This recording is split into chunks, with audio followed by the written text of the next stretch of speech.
G Money. Yo. What's up, man? What's good? Wagwan. I should say Wagwan, right? Yeah, I'm back. Yeah, Jamaica? I'm back. Yeah, it was nice. It was good? Yeah, thank you for asking. Thank you, even though you didn't ask. I was getting to it. How are you? I'm good. How you doing? How was the trip, man? I see you out pretty there. good. Some moves out there. You out there dancing? Yeah. It was pretty nice, man. You know, seeing the family, doing things out there, man. You know, they tracked me. I followed no rules in Jamaica. Of course. They tracked me. I was breaking all the rules. I'm supposed to be in quarantine for 14 days, but I was in the streets of Jamaica, and they were mad at me. Nah, you good. Right. I took a test when I got out here. They were mad at me, but, you know, shout out to Jamaica, though. How are you? I'm good. I'm feeling good, man. You know, we got a good friend of mine up here. You know what I'm saying? Yeah, I got a call. Frankie Hits called me. Frank called me. It's what up? Like, yo, what's the process of your show? I'm like, what? I said, what happened? Frankie had called me. I said, First of all, he didn't talk that fast. Me and the guest were speaking about that before. He ain't talk that fast. How Frankie really talk? He talk slow. He like, yo, what's the process of your guest? I'm like, what you mean? He like, yo, you know, how you get there? You know his talk slow. I be cruising. I said, Frank, what you mean? Frank, I don't understand what you're saying. What's the process? I said, Frank, what do you need, bro? He said, well, you know, my family. I said, what are you talking about? And he went. He said, hurry up. I said, yo, hurry up, Frank. So then he told me. I said, all right. So I said, hold on. Let me call G. I said, yo, it's family. He like, yeah. He said, he sent me. I said, yo, I saw this guy before when I was a kid. I saw him back in the days. We were around Erica Ford and him. I remember him. Yeah. So then I called you. Yeah. I said, G Money. He said, yo, I told you about this before. He said, my pops. Pops already told me. He was like, yo, you know, I spoke to the big homie, you know. So I'm like, all right, let me see what's up. So then I called Frank back. I'm like, is he a family or something? Is you calling me? He like, yeah. I said, you know, don't lie. Who's he related to? Your mother, father, and father. Bam. I said, oh, all right. You sure? He said, yeah. I said, all right, Frank. Man, it was crazy, man. But I don't know, like you know, this is a special episode. I'm gonna tell you why. I did a lot of reading, and I asked G Money. I said, "Is he sure he wants to be up here with me?" I'm confused of what I was reading. Like, what? That's what I asked you. Did I ask you that? We was in here. I'm like, you know, he's family, so like, I gotta be nice. I like this guy. I watched him as a kid. I remember him. I remember his face. His face is unforgettable. High cheekbones, nice smile. He's unforgettable. He looked the same. I remember him.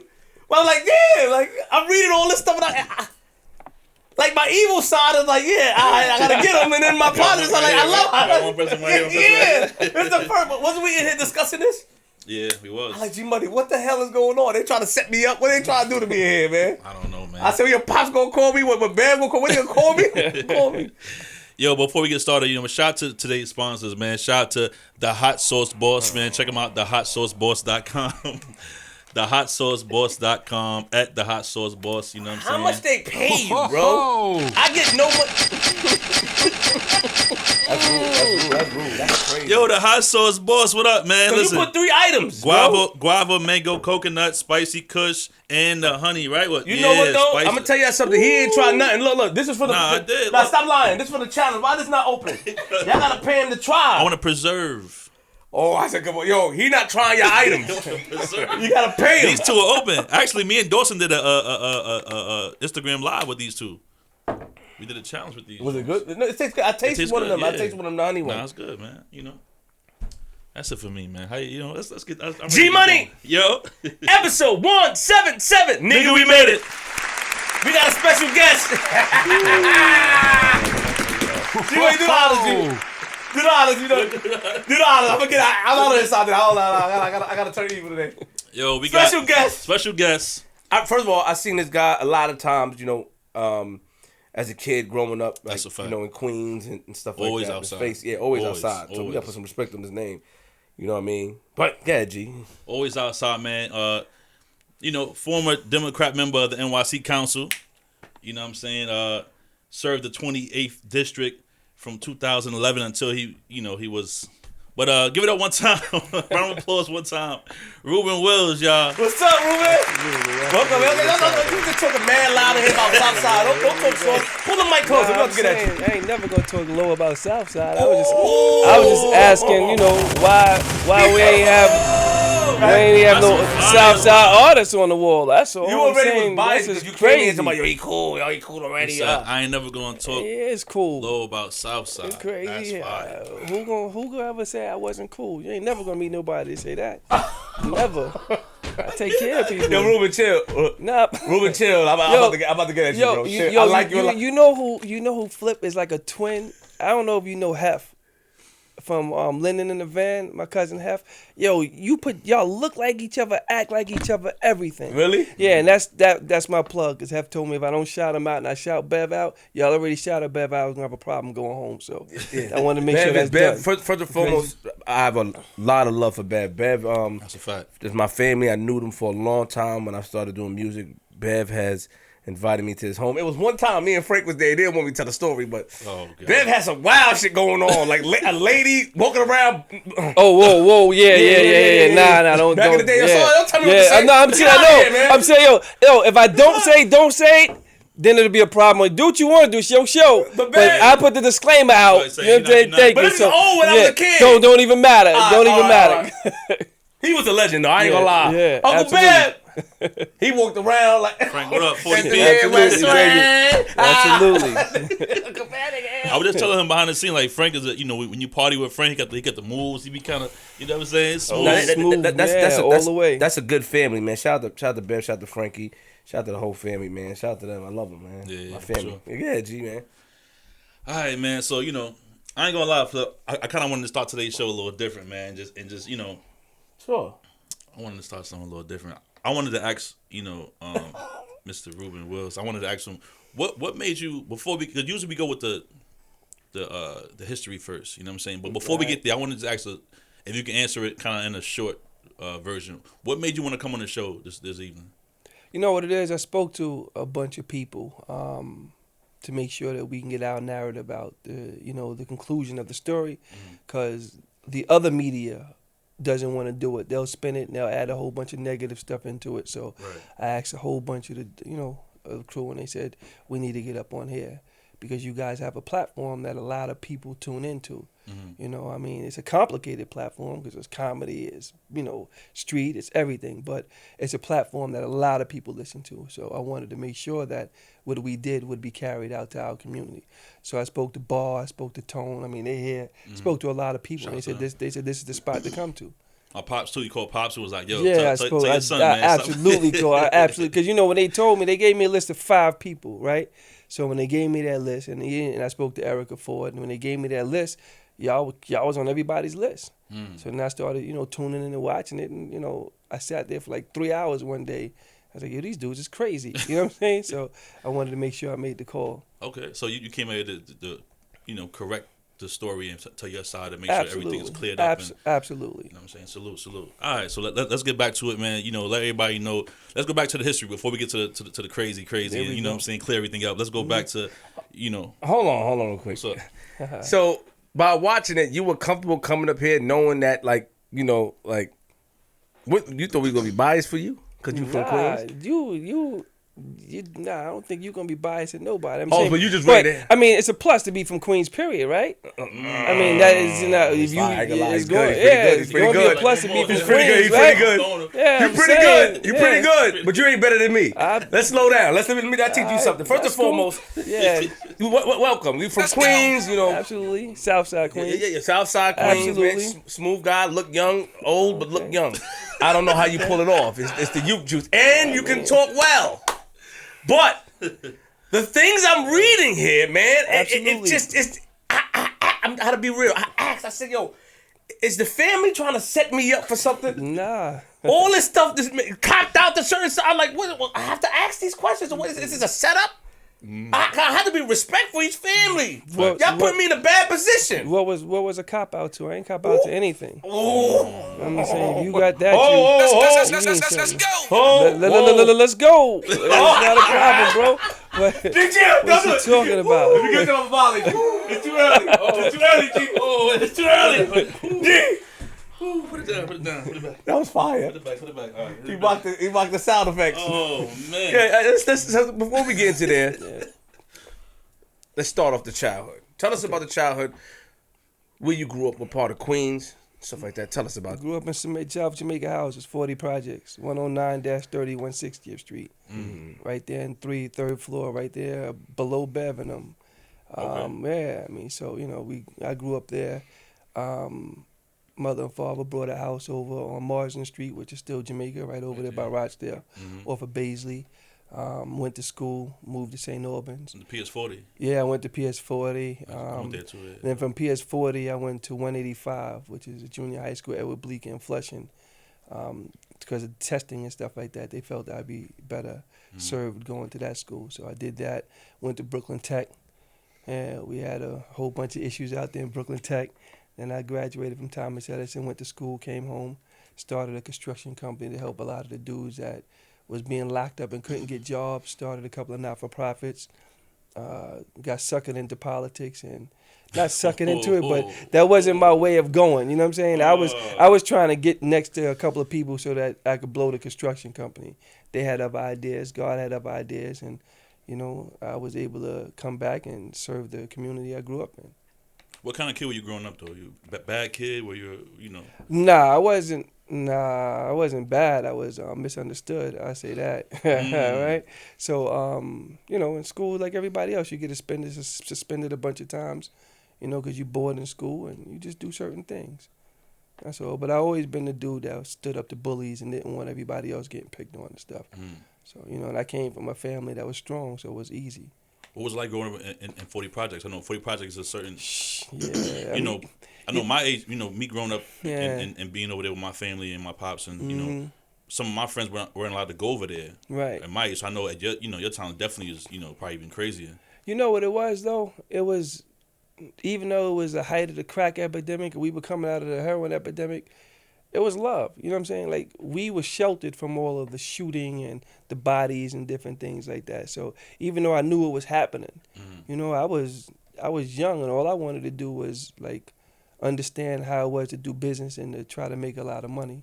I was into revenue streams. Everybody else around me was hustling. So I just took that and learned and wanted to do something else, But it wasn't, I don't have the memories that everybody else is talking about. They had to pluck roaches out the cereal boxes, and that wasn't my story. You know what I'm saying? I had a good childhood.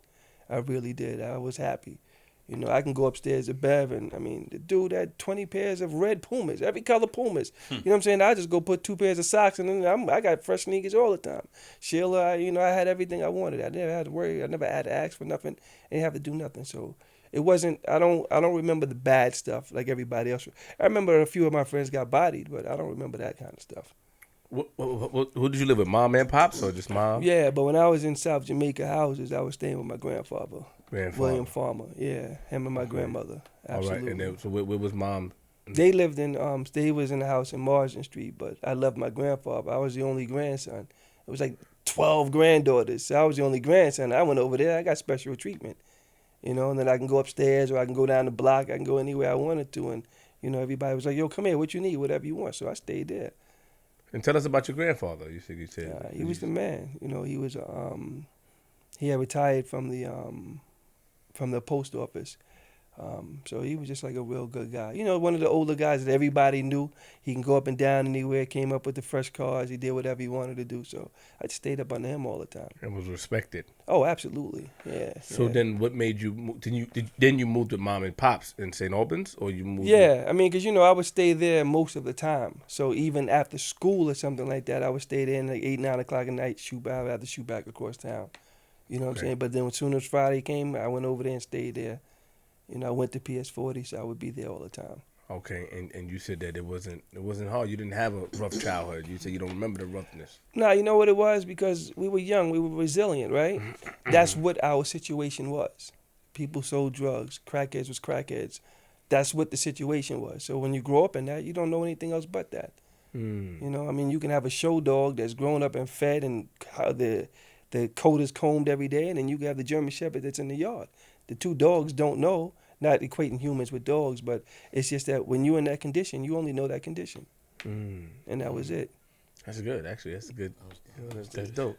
Are you ready to shoot though? He gonna shoot, right? Yeah. He don't give no credit. He give a little credit and he shoot like 8 shots. Yeah, you pretty good at what you pretty good at how you talk, man. Yeah. Okay. So you know, when you were younger, like what were you like? So when you wasn't into the hustling or anything, did you get into that as a kid? Like, let's see, huh? There go the shots. I'm I'm waiting for the setup. I'm waiting for the setup, and you was like, huh? Yeah, I'm waiting for the setup. I mean, you went to some official people in here. Like, I don't like what you doing. Yeah, I mean, I did what I needed to do in life. You understand what I'm saying? That can mean anything. Exactly.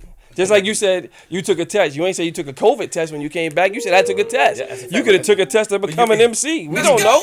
You're ear hustler. You see, ear hustler get a lot of people in trouble. Curiosity killed the cat. You know that. You know that as a kid. Yes. You're right about that. Yeah. The cat got 9 lives, and if a cat with 9 lives got 9 nines, how many lives he got? Oh, let's go. I'm not good with math.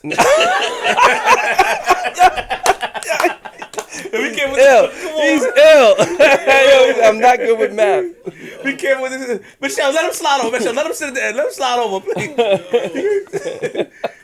That's good. That's good. It's sitting right there. It's getting warm. It's ready, man. That was good. It's ready for him. It's sitting right there. So, but you had to do what you had to do. Yeah, absolutely. Were you around some? Yeah, let's try not to hit the pole and stuff. You know what I mean, please, because yeah, it's all right. You try like let me ask you a question. Like, were you around you had to do what you had to do, basically the environment. You know what I mean? Absolutely. So let's just say that you were probably getting money, right? Mm-hmm. What made you get out of it? I mean, just natural progression. You just grow. You know what I'm saying? Okay. So, I never stayed in anything too long because I always had an end goal, and my end goal was to make sure that I had enough businesses going to make sure the people around me had jobs and we could all make money and get up out of there the right way. You know, because I saw a lot of dudes go through. I mean, I would see a guy go through, without exaggeration, $1 million in cash in like 2 or 3 weeks. You know, just go out and buy 4 or 5 cars and have jewelry and take a trip overseas and come back. But you're coming right back to the projects. You're driving those cars right in those same 20 blocks. You know, and you the man here, or we would shoot up to Harlem, and you know, Harlem and Queens always had that relationship. So you would go on the strip and see everybody with Dapper Dan clothes on and running back and forth and stuff. But that's just what it was. But then when they came back, I would see you broke and you got to start from square one again. So that was never what I wanted to do. Put that chair right there for me, against this wall. Yeah, this chair. Let him sit against this wall right here. Yeah. Put it against the wall for him. Yeah. There we go. So you can be comfortable. Now you can, there you go. Yeah, I need that view, man. This I need a good view, man. It's on. I don't know, you gotta look. I'm in it. Yeah. Oh, yeah, he's in it. He's in it? Oh, all right, so put it back. Nah, wait, I need you in here. You ain't stepping out. Nah, you need to be here just in case. In case what? Ain't like nervous. Get out of here. You know what I'm saying? You know. I need him. I like him. I need him by the door. Put the chair right there by the door. Let him block the door. He's right here. Yeah, that's good right there. Yeah. Put the shit right there. Yeah, please. I need him in here. That's my guy. Yeah, please. Take a seat. Yeah. So, who did you know that got money back in the days that you were cool with? I mean, you had a lot of people from Southside that got money. You know, Fat Cat, Corley, right? Was he getting money back in the days? You know, it was more than one Corley, right? Yeah, more than one Wall, rather. I mean, it was Corley Wall. It was, I know Mookie. You know, the whole family. I know them. I mean, all right. Well, we know them. I know Green Eye Adrian, Shy. I know a lot of dudes that was getting money. And what was your relationship with these guys? My relationship is great with everybody. You know, I'm a solid dude. My relationship is good out here. I mean, ain't nobody gonna Instagram you or text you and tell you I ever flaked on nothing or nothing like that. No, that's not where I'm going. Nah, my relationship was good with all of them. Okay. Yeah, Box, everybody. You knew Preem too? I knew some people. I knew enough people. Did you know him, Preem? Did you know him? Nah. You didn't know him? Nope. Didn't know Prince. Didn't know Bebo. Didn't know any of them. That's what you're going to go. You're going to go down that line. No, right? I understand. Yeah, I'm saying, but why are you going down that particular line? I'm just saying, did you know? Did you have a rapport with them? I have rapport with them, yeah. You did? Okay. But remember, I'm I'm 12, 15 years younger than those dudes. Mm. You know what I'm saying? So even though I knew them, I wasn't on that line with them. You understand what I'm saying? Mm-hmm. Yeah. So there's like a lot of young dudes out here now. Like me and Frankie got an age difference, but he knows me. You know what I'm saying? I mean, we family, but there's a lot of young guys out there. Rocket. You know what I'm saying? Rocket is my man, but he's a younger dude. But if he needs something, I'm with him. You know what I'm saying? If I need something, they're there for me. So it was that kind of thing. Okay. He getting ready to go somewhere. I'm I'm not even trying to figure out where he's going because I know he dips and dives and up and downs. No, I'm not. I just, you know what it is though. You know, in order to teach the youth, you know, we showing my message, even coming from you, would be like showing the youth that no matter where you come from, that you're able to make something of yourself. Oh, yeah. So that's the way I'm going with it, man. The other stuff I'm gonna get at you later. Don't worry. Nah, but you know what? The other stuff is proof that we can do that. You know what I'm saying? Because there's, I mean, I'm gonna drop a stat on you later that's gonna show, and not saying it's funny, but when you get into it, I'm gonna show you that means a whole lot. Absolutely. What was your? Sorry, G. I know. I'm sorry. Keep your biasness to yourself. Was it like was growing up and being outside and stuff like that? You didn't have any ambition. What? Because I'm assuming that you was in the street hustling, so that's just my assumption. So let's use that assumption in the air. You hustling, getting money. What did you witness to make you change? Because some people don't do that. Some people stay stagnant. Some people stay stuck in that. Either they end up dead or in jail. Right. You did state, and I kept it in my memory bank, that you watched a lot of, not watched, but a lot of your friends, a lot of people you knew got bodied. You used that terminology. Absolutely, yeah. But and when I say, I mean like literally and figuratively, like they literally got bodied, like they got murdered, and a lot of people went to jail for 15, 30 life sentences like that. I mean, once somebody hits you and you get 25 to life, you got bodied.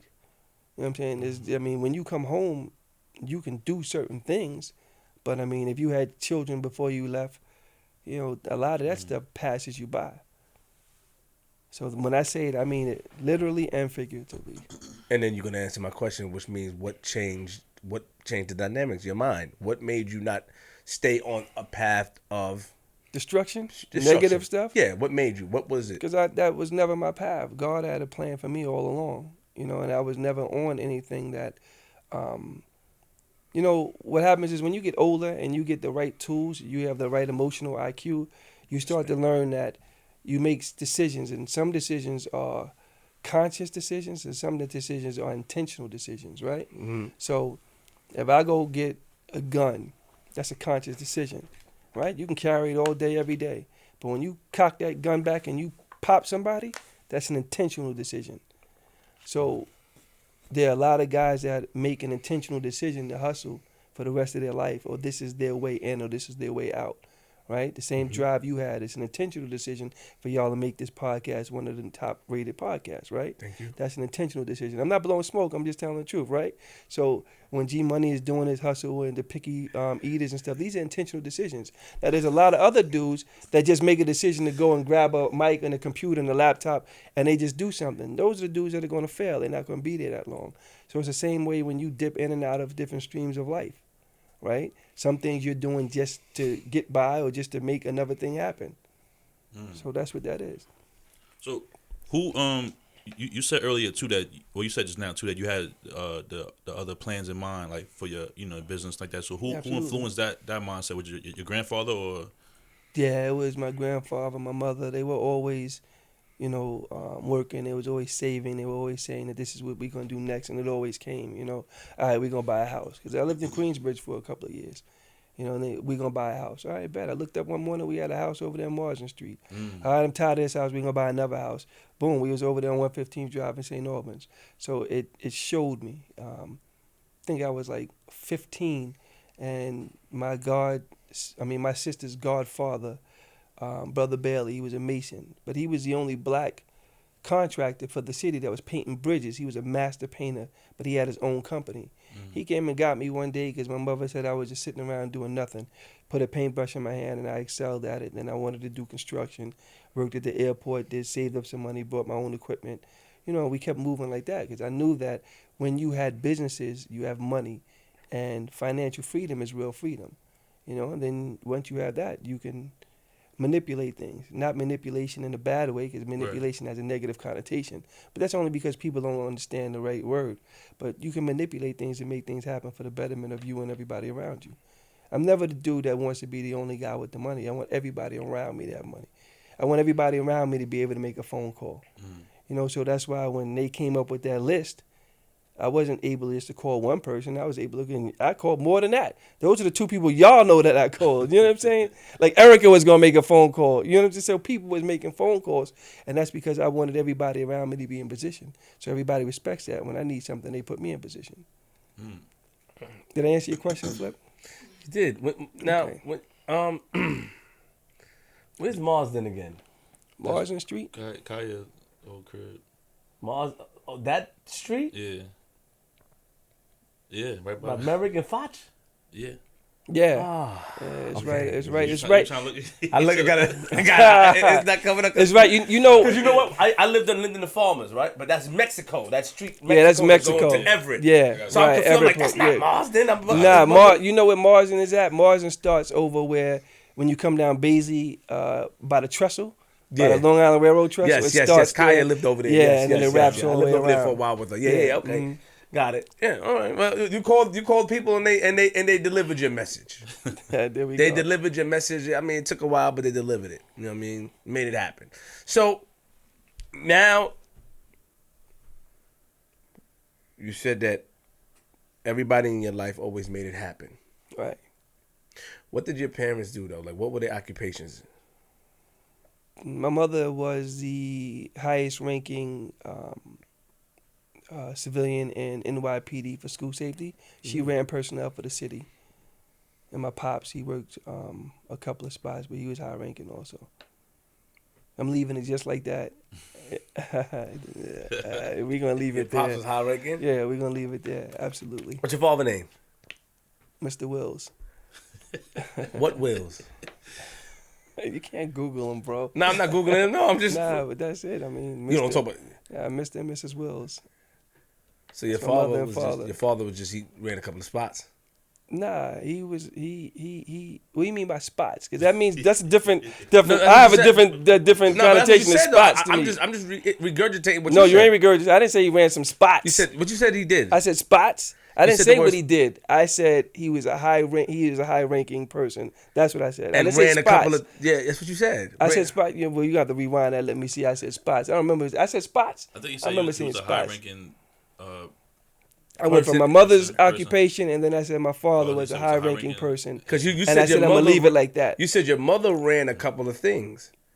You said she ran. You said your mother. I said when you was asked me about the highest civilian, right? right ranking civilian, Highest and ranking anyway, she civilian. ran personnel. Ran person, and then you Right. used the word ran, Right. and you converted over to your father as well. Right, He ran a 'cause- couple of things. Right. So Okay. ran what?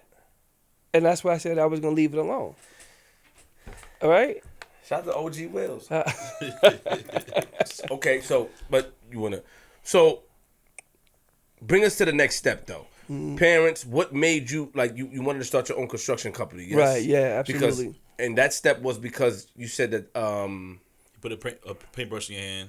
Yeah. started So doing that, brother yeah. Bailey did that, and I started Yeah. painting. I figured I was real good with that. Bought the equipment. Bought the equipment, did a whole bunch of advertising in Co-op City in the Bronx, made a bunch of money off of that, left from there, expanded, and then when I came back, I realized a lot of my guys was coming home, because now they was finished doing 10-year bids, 15 years, and people was just in the street and they wasn't hustling no more, so people ain't have money like that.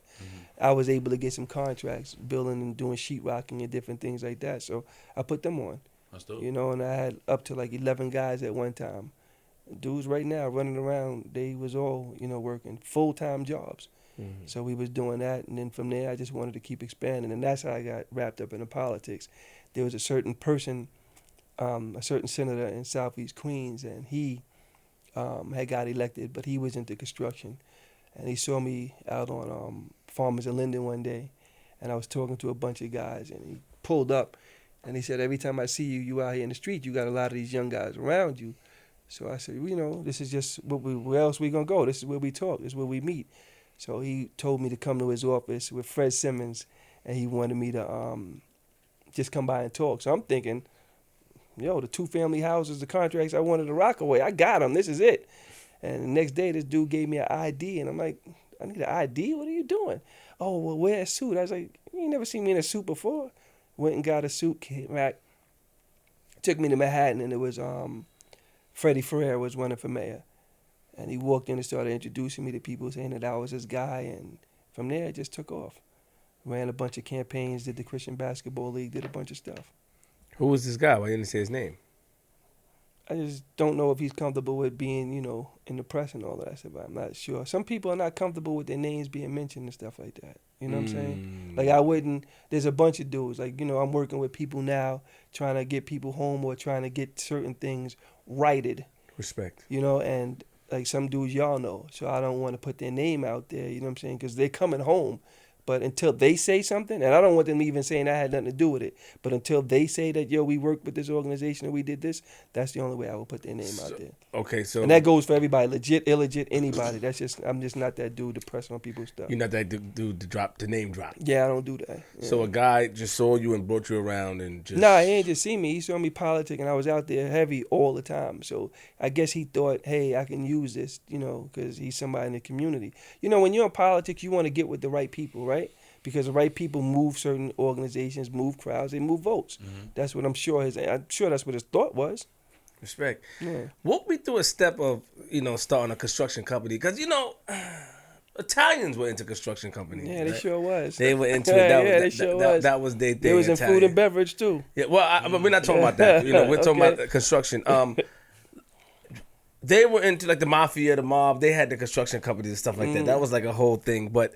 walk me into how did you start a construction company? You just get an LLC and then you buy equipment like you said? Yeah, I did it. No, most minorities don't even know anything about incorporations and stuff like that. You go and buy the equipment and then you go out by word of mouth and you get a couple of jobs, right? Somebody wants you to paint a room, then you try to do sheetrock, and then somebody wants you to do a bathroom. And then before long, it starts to just build up. And now you got people waiting to do kitchens and do all types of things.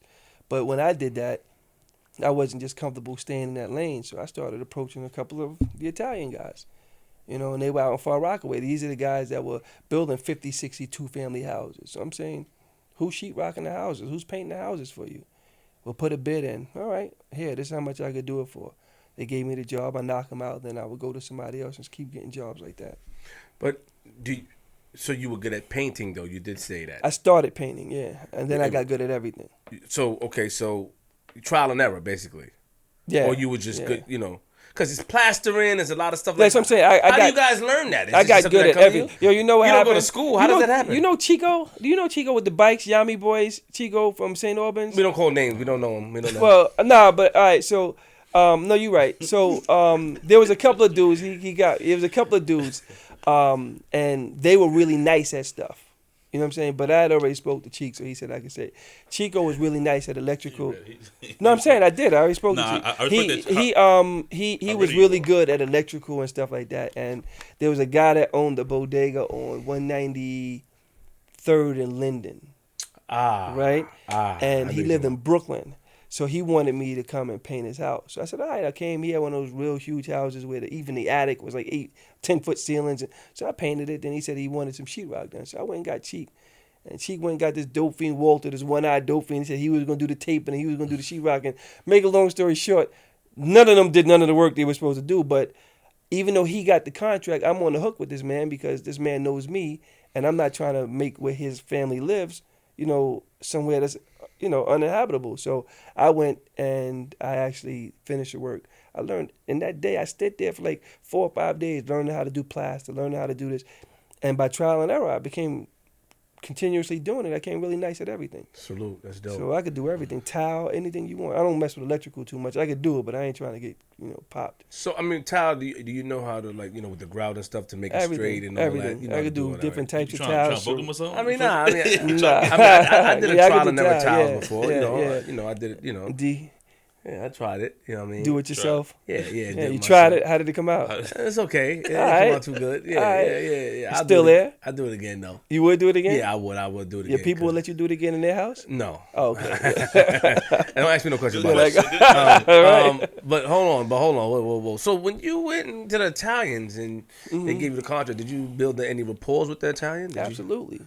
Got to know some of them. Absolutely. You know, one of them I did some houses in South Ozone Park. It was 23 family houses, and I did the drywall, taping, painting, and molding. And my guys, I used to pay them on Friday cash, but I would pay them at 10 o'clock in the morning, 11 o'clock in the morning. Just come in, 7 o'clock, work these few hours, go home, on Friday, do whatever you need to do for your families, your girls, your wives, your kids, or whatever. Enjoy your weekend. But we had certain mentalities where some of them was coming back Monday broke. And I'm talking about, I'm giving dudes back in IDX in 87, 88 it came out, 89, 87, 88. I'm giving dudes $1,200, $1,300, $1,500 cash. They coming back Monday broke. They can't get a cup of coffee. You know what I'm saying? Look how you looked at him. You know what I'm saying? It's funny. I hear money talk. I just, So, one of the Italian guys, the father, pulled me up one day and he said, you come up here with this expensive truck and you have these guys working. He said, I know you're trying to, he was being real, but he didn't want to be disrespectful. So he said, I know you're trying to help all of your homeboys, put them on jobs and stuff like that. He said, but when they come on Friday mornings, they supposed to be working. I walk upstairs and you got blunt ash all over the floor. Like, they cutting the blunt open and they leaving the tobacco on the floor and stuff like that. He said, listen, I'm going to give you a secret. He said, if you going to work and be broke, then just go to the beach every day because you'll have more fun. He said, don't keep putting these guys on and doing this stuff, and I'm sure you're paying them and you're not even getting paid. Don't work and be broke. If you're going to work, make money. And that's what put me on from there. My mentality just changed. So what did you do? Got rid of them? Got rid of half of them because people don't respect it unless you do it. Unless you bring the hammer down, sometimes they don't respect that. If you do it, and when you got rid of half of them, the rest of them perked right up and started working better.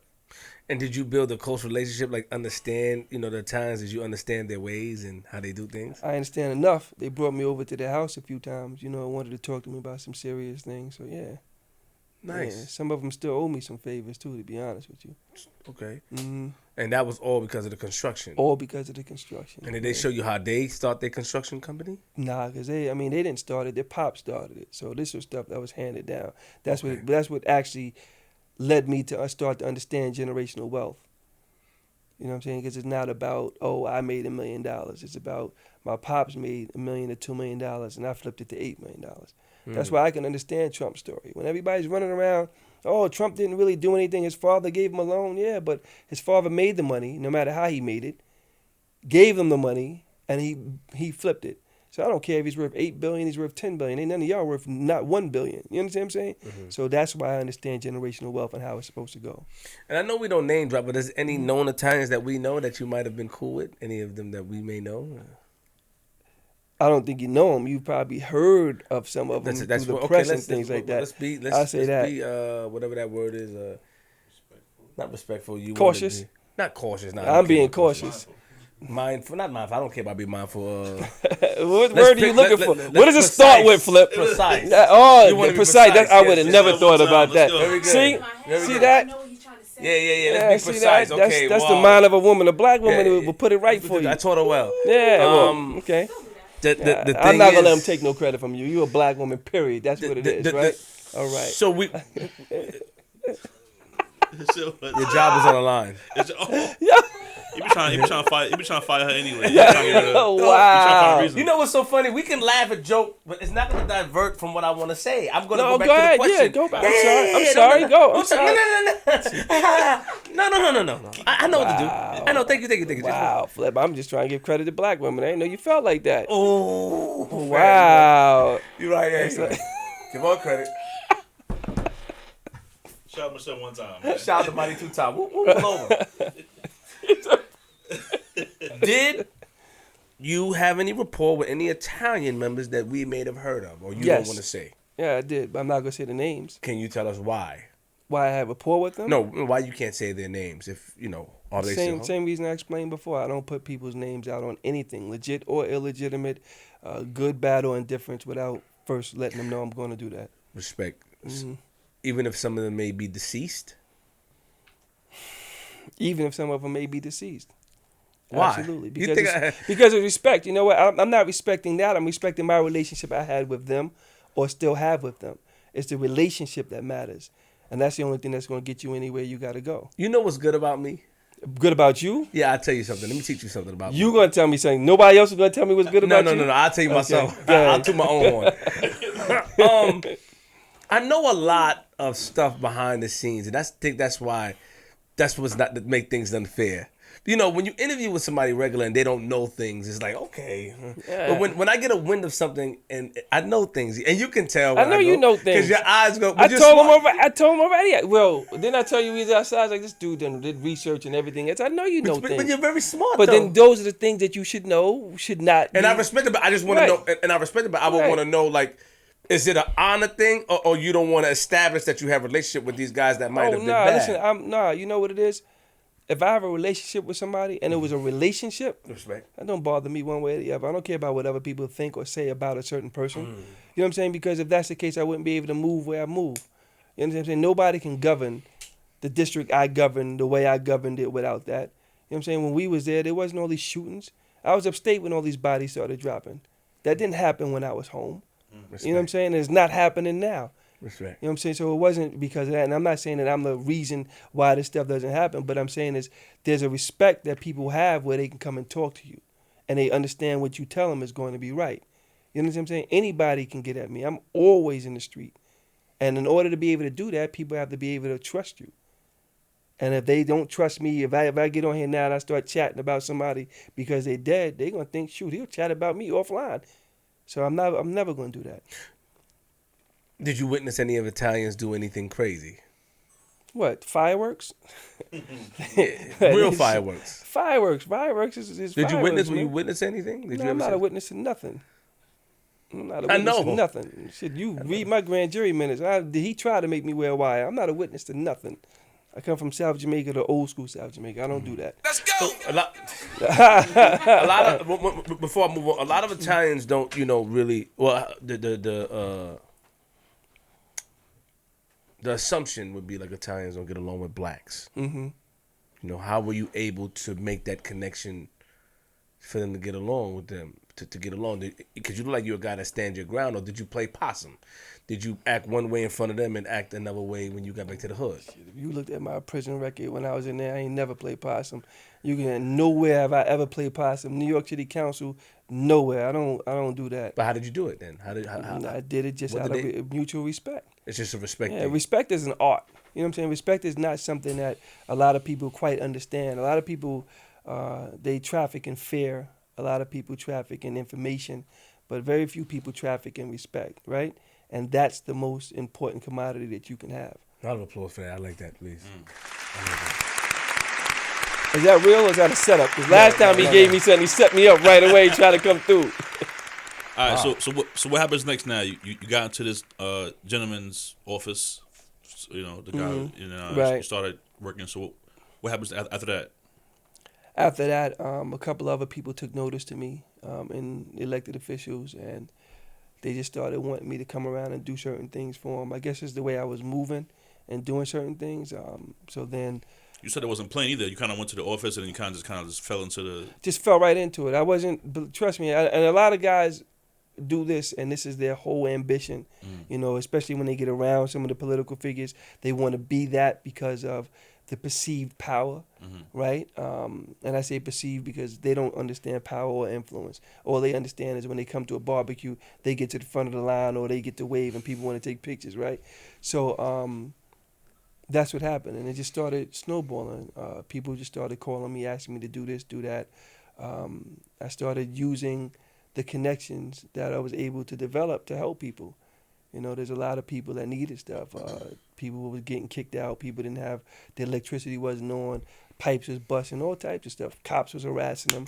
So I just started doing stuff. The hospitals was closing in our area. Remember, they closed like 4 hospitals, St. John's, Mary Immaculate, and all that in 1 year. You know, I wasn't going for that. I mean, these are my people. How you not gonna give them health care? How they not gonna have hospitals? What about the businesses that around the hospitals that needed that business? So we did that. We rallied. We went to Patterson. We tried to do everything. So then the union started taking notice, and it was that from there went on. How long before you were in this did you start taking it serious? Where you kind of knew like, all right, this is my what I want to do. You know, that's an interesting thing. I was fasting for 7 days, right? I was in a real crazy spot because I didn't know exactly what I wanted to do. I didn't have a roadmap to get there, and I was with a specific senator. A woman from his office called and said, "Listen, this guy works. This is a guy that works hard. He works for like 16 hours a day. He's by himself. He's not somebody who had to drive or any of that." She said, "Can you drive him one day for me?" And I said, "All right, cool, no problem." Drove him. That day, we left 7 o'clock in the morning, and we went to Rockaway Fish House at night. And this was like day 7 of my fast. And he said, "You want to go inside and get something to eat?" I said, "No, I'm not eating, but I'll go inside with you." And he said, "Why aren't you eating?" He said, "I have money." I looked at him like, I got like $4,000 or $5,000 in my pocket. I got more money than you. What are you talking about? So I said, "No, it's not that." I said, "You wouldn't understand because it's a spiritual thing." So that was my ignorance because I wrote him off thinking because he was in politics, he wouldn't understand spiritual things. Mm-hmm. We walked into the Rockaway Fish House. When we walked in, a lot of the guys that I grew up under, like real street dudes, knew him. And they were like, "Hey, what's happening, blah, blah, blah." And he was giving them, real respect. So I looked at him. I was like, "Oh, I thought this was just like some corny, So we got back in the car, and he said, "When God tells you what to do, you tell me." I said, "God told me I'm going to do what you do." And from that day, he said, "Okay, we start working on it." I said, "Okay." I didn't know what it meant. I just said, "That's what God told me." He said, "We'll start working on it." From that day, the next day, I was with him every day for 4 years. Never took a salary, never did nothing, but I rocked with him every day. He showed me everything. He took me everywhere I wanted to go, everywhere, into meetings with him and everything. It was so much so that when I got the next job, the staff was there, and they were like, we was having a little party because I was leaving, and they was like, "Well, you leaving now? We can divide up your salary. Like we can all get raises." Oh, I know, right? Hold on.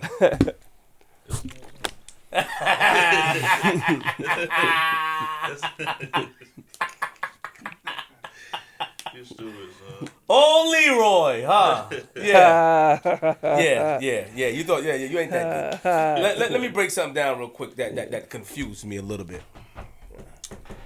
Good story, though. Nice, I'm saying man. it was the truth. And I respect you. Yeah. But this is my issue. Yeah. You just told me that you were with Italians making all this money. Mm-hmm. And then you just said that you were at a pitchfork in the road. You didn't know which direction you want to go. Absolutely. Was it because that you were tired of doing what you was doing? Was it like, I'm tired of doing this? Like, did you want something new? Did you feel like, did you yearn for something better? Absolutely. That's what it was. It wasn't, and that wasn't an intentional thing. I just did not know. Respect. And actually I had just started getting back into God. I wasn't, what I'm saying? I was heavy into the church when I was younger because I was made to go, And then as I got older and could make my own decisions, I just fell back. And as I started going back into the church, that's when I guess it was like an awakening or something like that you would want to call it. And I started praying and fasting on what was my next chapter to do in life. And that's how that was introduced to me. So working with this gentleman, who I said his name, you for 4 years you were working. You learned a lot from him. Incredible. Yeah, I learned integrity. Learned a lot of stuff. I'm hard working, sacrificing for the community. Yeah, but what I didn't learn was the difference between sacrifice as something that was necessary with service and sacrifice with service that was a burden. And that's what happened. I took it as a burden instead of learning that it was just a sacrifice and service. So that's something that we can talk about as we go into it. Why? Okay, so what's the next step? So now you're working, and working with him. So you left now. He had a party for you? Yeah, they had a party for me, and they told me, well, he said, write down your salary so they know how much they're going to divide up. And I wrote down 0, and I gave it to them. They was like, "No, hell no. We know this is a lie. We know you had to be making money. How you going to be with this dude 4 years, 5 years straight, and you ain't never got paid? You wearing the suit you wearing, you driving." And I was like, God just took care of me because I still had the construction and stuff going. And then from there, I jumped over to doing some other stuff, running some campaigns and still doing stuff in the community. And then after that, another senator, I don't know, she was crazy, this particular one. And she came at me one day, and I didn't know enough not to flip back. So the person who I was with, who was taking care of me, she was like, you know, just eat your food, because if you eat your food, you can't run your mouth off and flip out on her. But she said something to me one day, and I was like, you know what? Your ass ain't going to be in office no more. So she was like, what you going to do about it? All right. And next year, she wasn't in office no more. So then that person took me as a chief of staff, the new person, and I worked there. And then after I worked there, it was an opening, and I ran for office. So you can't say those names neither. I'm not going to. I can, but I'm not going. I mean, Why? you got them in front of you, but I'm not going. Why you not going to? I just want because I don't know if those people, you know, it's not like there's no negative connotation with me. Okay. Because those people helped me out all the way through when I was upstate. Well, 4 of them did. You understand? 5 of them, they helped me all the way through. I make a phone call, they there, you know, whatever I need. It's like I have real relationships with them, except for just one, and I'm not even getting into that. I'm not getting into that one, so. Why not? It's just negative all the way around, bro. It's just not that kind of energy you want to get into. Why? Because negative energy brings negative thoughts and make you want to go, you know. Negative thoughts pertaining to whom? I mean, that person. To that they may have negative person. thoughts towards you. No, hell no. Or you may have negative thoughts. I may have negative thoughts, so I just. So if you talk about, so you just shut it off in your mind. Yeah, I just leave it alone. I keep my energy right. Why do we use the word? I think people use the word energy so loosely. Nah, I use it the right way. I just think people in general. Yeah, energy, energy this, energy that, energy. Yeah. But it's always within. That's true. You know what it is? It's always within. You have to look within. That's what I learned. Yeah. I learned that the hard way. Mm-hmm. We always, all of us have the answers. We really have the answers. Right. If we look within and if we take accountability. A lot of people do not take accountability. Absolutely. And they look to blame others. Absolutely. And when you keep blaming others and others, you get lost of your issues. Your issues Right. get swept under the rug. Exactly. And now you never cured those issues. Absolutely. So you add on top of your issues. Absolutely. And then they use this word energy, which is a wonderful word. I Right. use it as well. Right. I overuse it. You overuse it. Yeah, I'm the one that overuse it. Oh, right. I'm talking myself. Right. Yeah. Right. I want to Okay. blame you, but it's really me. Absolutely. But you're taking accountability now. You're looking inside. Your eyes are looking Right, at me. okay, You caught me. okay, got you. Flip, come on, Flip. Yeah, it's me. It's me. Okay, so. Oh my God. Because the story, like, I have a lot of joints here. Go ahead. No, I don't tell me when to go. Okay. I'm, when I'm clear. I'm clear. It's your show. I'm clear on that. Thank you. That. I just want to. Okay, because 4 years, the salary. You. Why? So the lady. Can you tell us what the lady said to you that might have got you upset? What she was rude that you didn't want to respond, or you don't want to get into that? Oh no, you know what it is? I forgot what she even said. I just knew it was something that was like, who the hell you think you're talking to? You know what I'm saying? That was your first time meeting her? She started talking like that? Nah, this was my second time meeting her. The first time meeting her, I had to drop something off from the party to her, and she was bugged out. Like, she wouldn't open the door, or she had screens and stuff like that.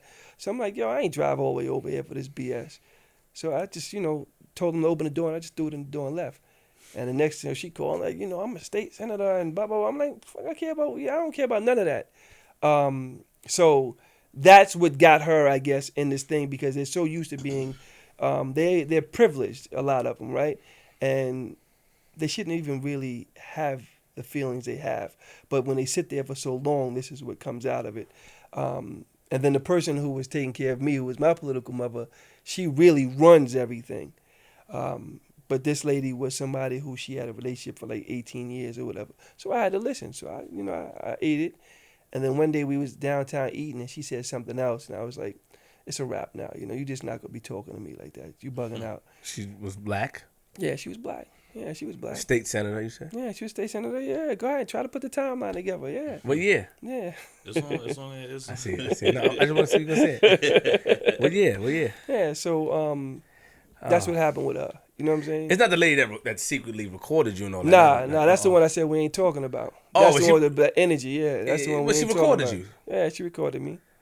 Absolutely.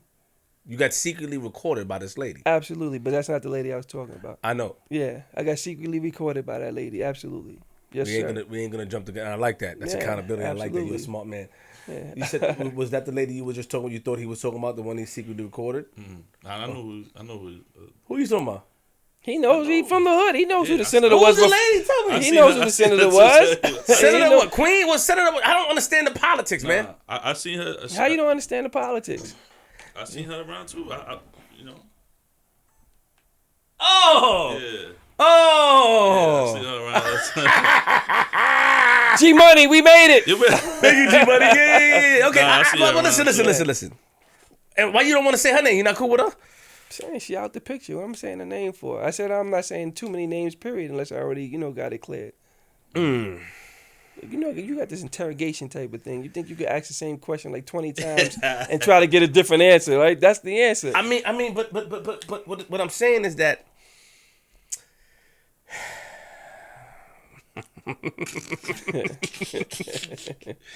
what I'm saying is that listen.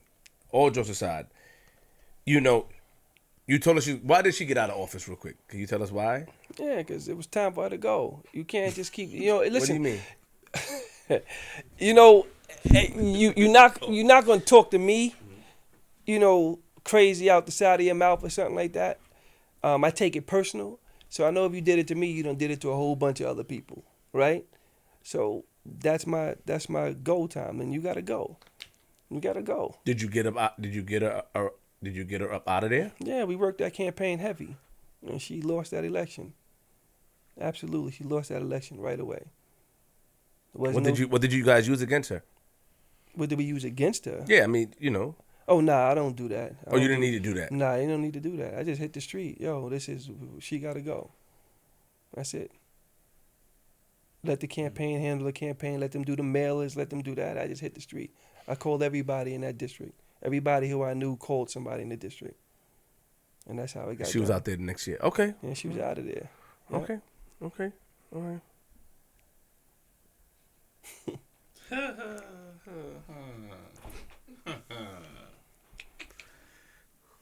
What you reading? The negative stuff about her? That's what you looking at? Nah, I didn't you spread none of that. And I just want to make it clear, you wasn't her chief of staff. That wasn't the one we talking about. Nah.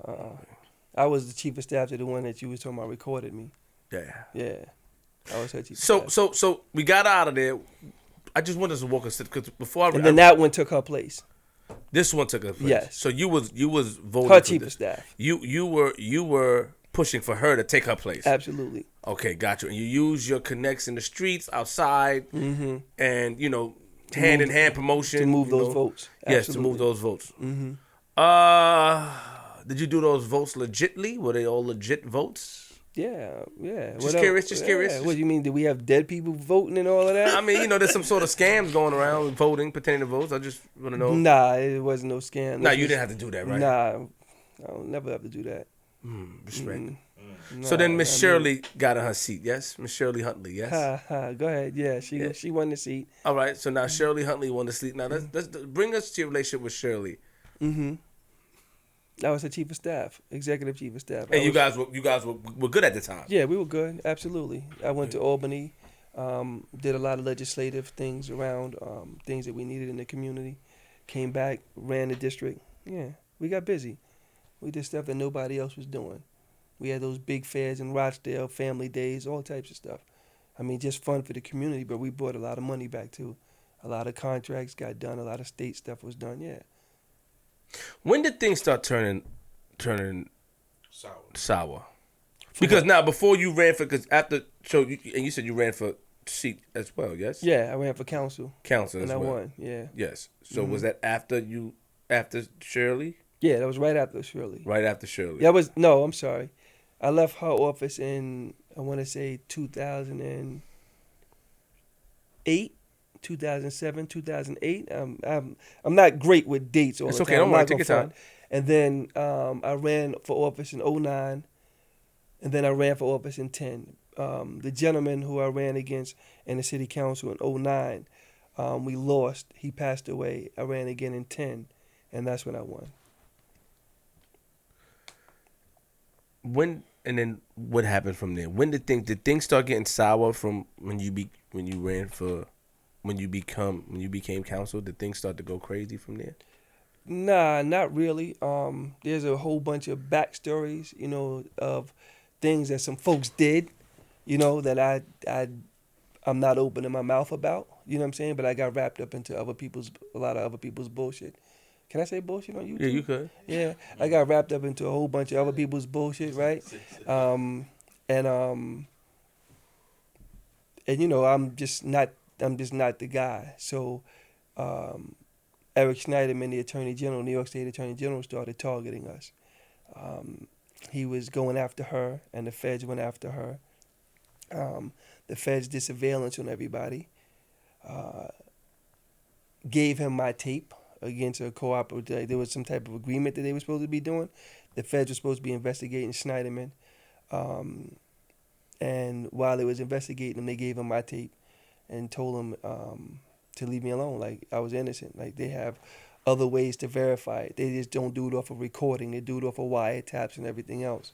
But there was some other things going on behind the scenes that I knew about. So he just, once he found out he was under investigation, I guess his thing was to try to like discredit you. So he just started coming heavy. Because my stuff was supposed to be dealt with civilly, and it was being dealt with civilly the whole time. Then as soon as her indictment was opened up, I was in the city council. And the newspapers ran, I think it was like 8 of us or something like that, or 9 of us. And the other media ran all of our names and said, oh, we was all under investigation and da-da-da-da. But when my attorneys spoke to the feds, and the feds put it out, and they said, nah, he's no longer a person of interest. He's good. The only thing they did was remove my name from the list. They didn't say the Department of Justice has cleared this guy. They just said, they just removed my name from the list because this is what they do, especially to black folks. So when they did that, he started his thing. And then all of a sudden it turned to criminal, which it should never have been criminal. It turned to criminal. Then there was a whole bunch of things. He tried to ask me to wear a wire on 3 separate occasions. I'm not doing that, bro. But he wasn't the first person to ask me. You know what I'm saying? I told the other person I'm not doing that either. I'm not doing that. I got to go back home. Where I live, you're not going to do that. There's lethal outcomes to this. And when I come home, I got to come home and live. My family has to live. So he did that. I told him no. He did the grand jury. I stood up in the grand jury. I got the minutes. And told him the only reason why I'm here is 'cause I told you, fuck you, I'm not wearing you because you're a white guy with a badge and a gun. You think you can force people to do things. I'm not doing that. I'm not gonna go railroad people that look just like me, people that are innocent and stuff like that to try to get me off for something I know I didn't do in the first place. That's the worst thing in the world. So I took that, and he kept coming. And I was like, fuck it, let's go to trial. It's not like I'm broke. You know what I'm saying? We got enough dough to get some good attorneys, and we had some great attorneys. We had Chris Renfro. Akeisha Shabazz, we have Kevin O'Donnell, you know what I'm saying? So we had some heavy hitters. Steve Zissou, you know what I'm saying? So I didn't have no trial attorneys are not cheap. So I had a real good team. And we get in there and we went to trial. And we went to trial. That courtroom was packed every day with people supporting me because they knew what it was. And everything I had documentation for. But the judge decided not to let me have any witnesses. Anybody that has any understanding of the constitutional legal matters knows that you have a fundamental right to have witnesses to present your thing. And this is what he did, which leads us up to where we at now. I got a full reversal. You know what I'm saying? I got a unanimous decision from the second department. They reversed my whole thing and sent it back for trial. They're not trying to go to trial. They're trying to reverse the reversal. When you say your tape, you talking about the tape that she recorded you? Yeah, absolutely. So, what did she record you saying? No, she was asking questions. Just regular questions like, hey, what's this, blah, boom, boom. Just questions. I guess the questions were to try to have you trap yourself up. That's just what they do. They want to ask you a question like, so Flip, how's your new car? You'd be like, yo, I love my new car. Yeah, it's an S-Class. Yeah, I love my S-Class, blah, blah, blah, blah. Then later on, they'd be like, yo, that S-Class, that's like $80,000, right? You like, nah, it's a $500, B. This is $115,000, $120,000. They be like, oh, but Flip, I thought you said that you only made $20,000 that year. So now they got you on tax evasion. You understand what I'm saying? this is how they try to wrap you up with different things. But there wasn't nothing on my tape. I was saying, yo, this dude is trying to investigate me. It was supposed to be an audit. It's $33,000. I wrote them a check for that and still do your audit. I didn't say, stop, don't do the audit. Oh, my God, let me give you the money back. I said, I'll give you the check and continue to do your audit. And because he had that tape for a year and a half and would not let us know he had the tape from the feds and was able to fashion his attack against me based on that tape. So everything I said on that tape, I got witnesses to this. We did this event. That's how he was able to try to format it so that when he presented it to the public court, the public court of public opinion, people would think a certain way. What were you accused of then? I was accused of stealing money from my not-for-profit, which was New York for Life. It was a not-for-profit that we did to help single mothers in certain situations. And I was accused of taking campaign finance money from the campaign and getting a kickback from it and spending it. What's a kickback? A kickback is when, like, let's say I say, yo, G Money, I'm going to pay you $8,000 to do something from a contract, but you got to give me $3,000 back. That's a kickback. So they said it was a grand scheme to defraud, and it came up to like $32,000 or $33,000. So, what about it said you was, charged with falsifying documents? That's what it was. They had me for 18 felonies.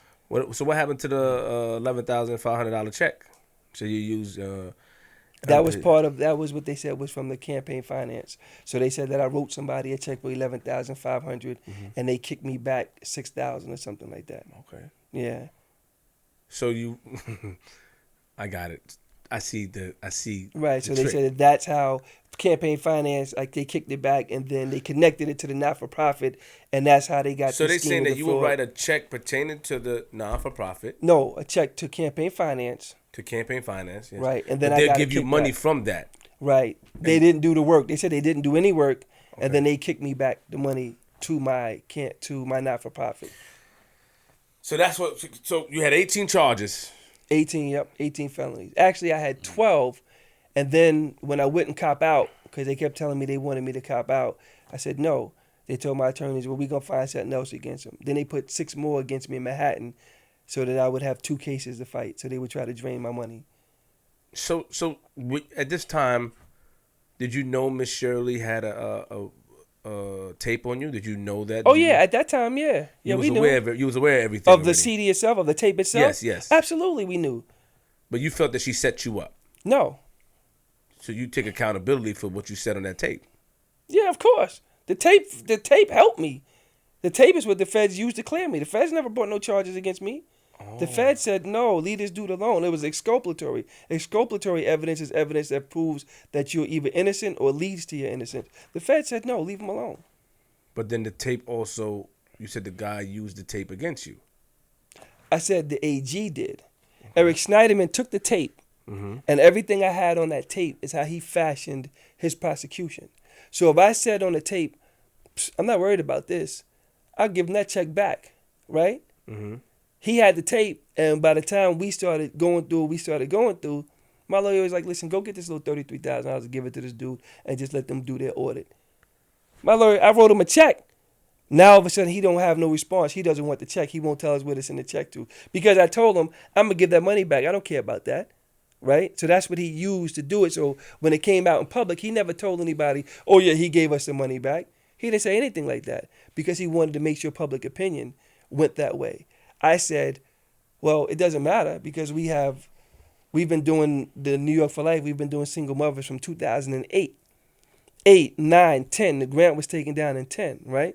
So we have proof that we've done it. We have logs. We have pictures.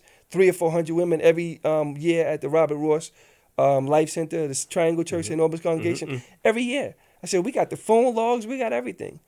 All of a sudden, we get to court. He doesn't want to bring that information in. No, we are not including those years. We only including this. Why not? The grant was supposed to be for that.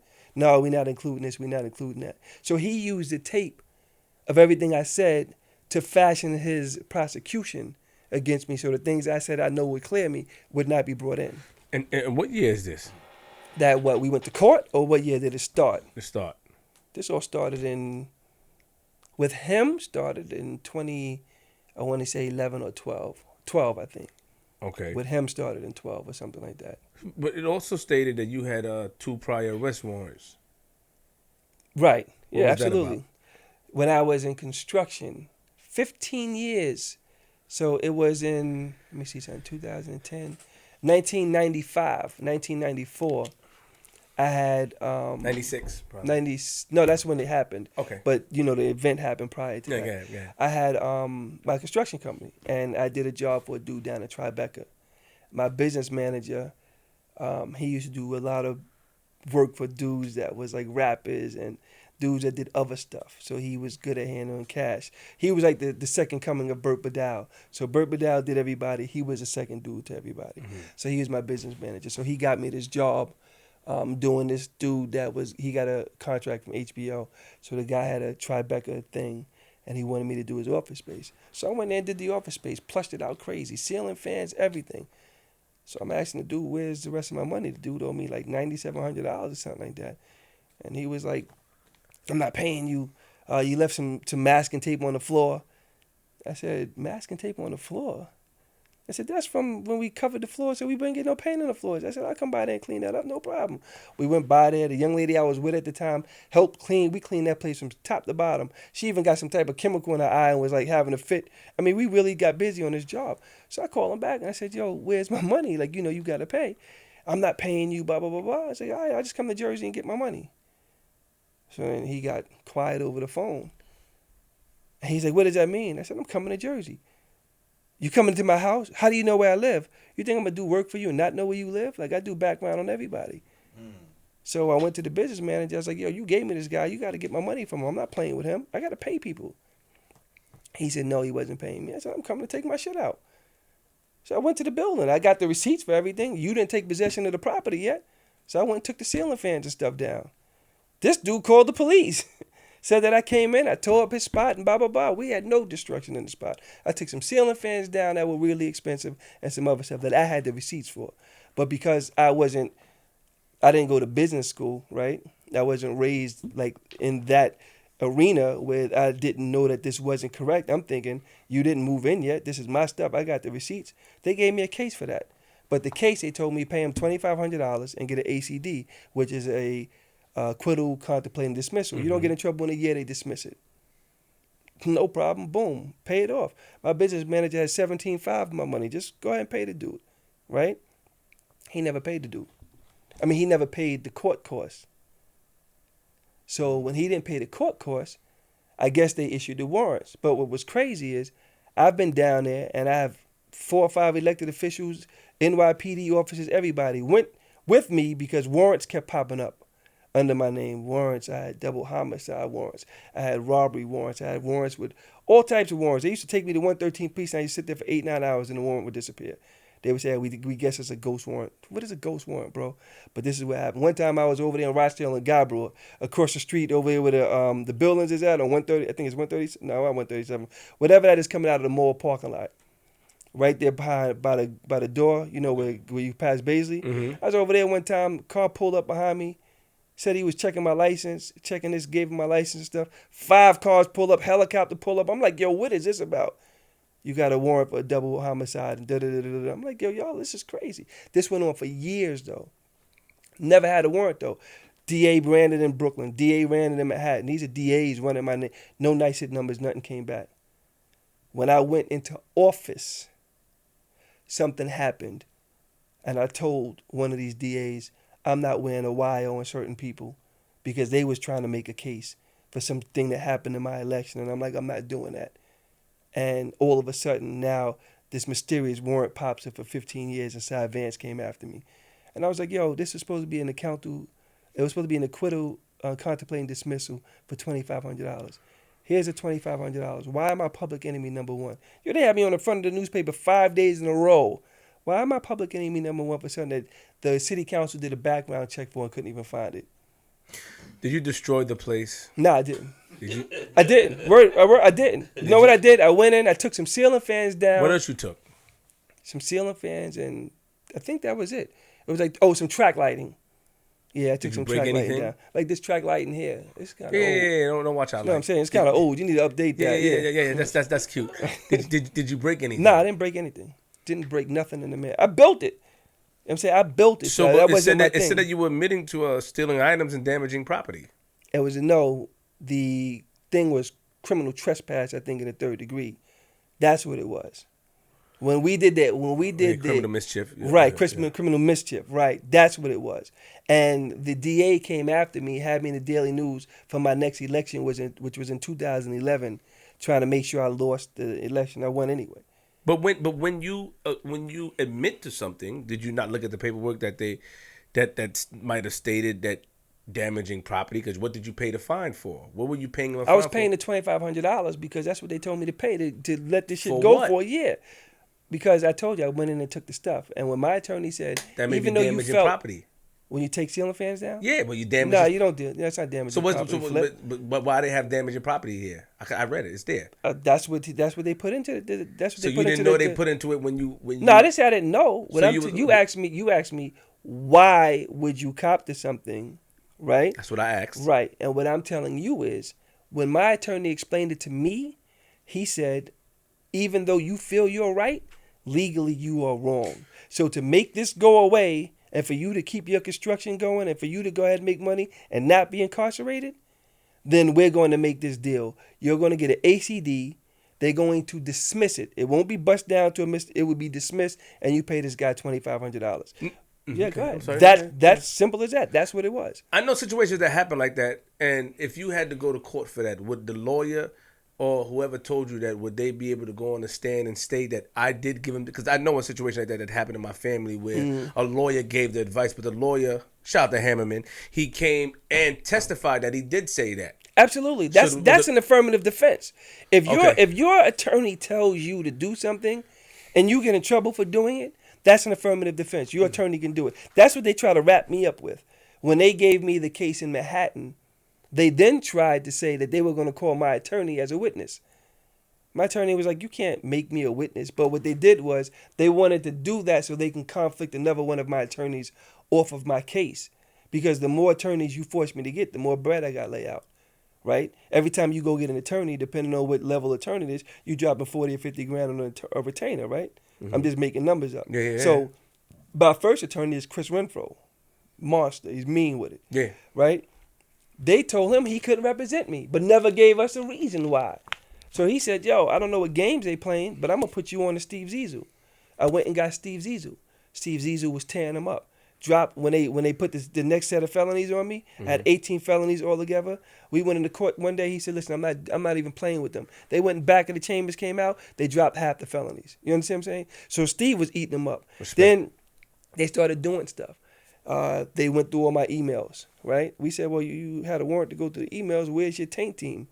You're supposed to have a team of prosecutors that separate. You and G Money. Y'all on the prosecution. Y'all are coming after me.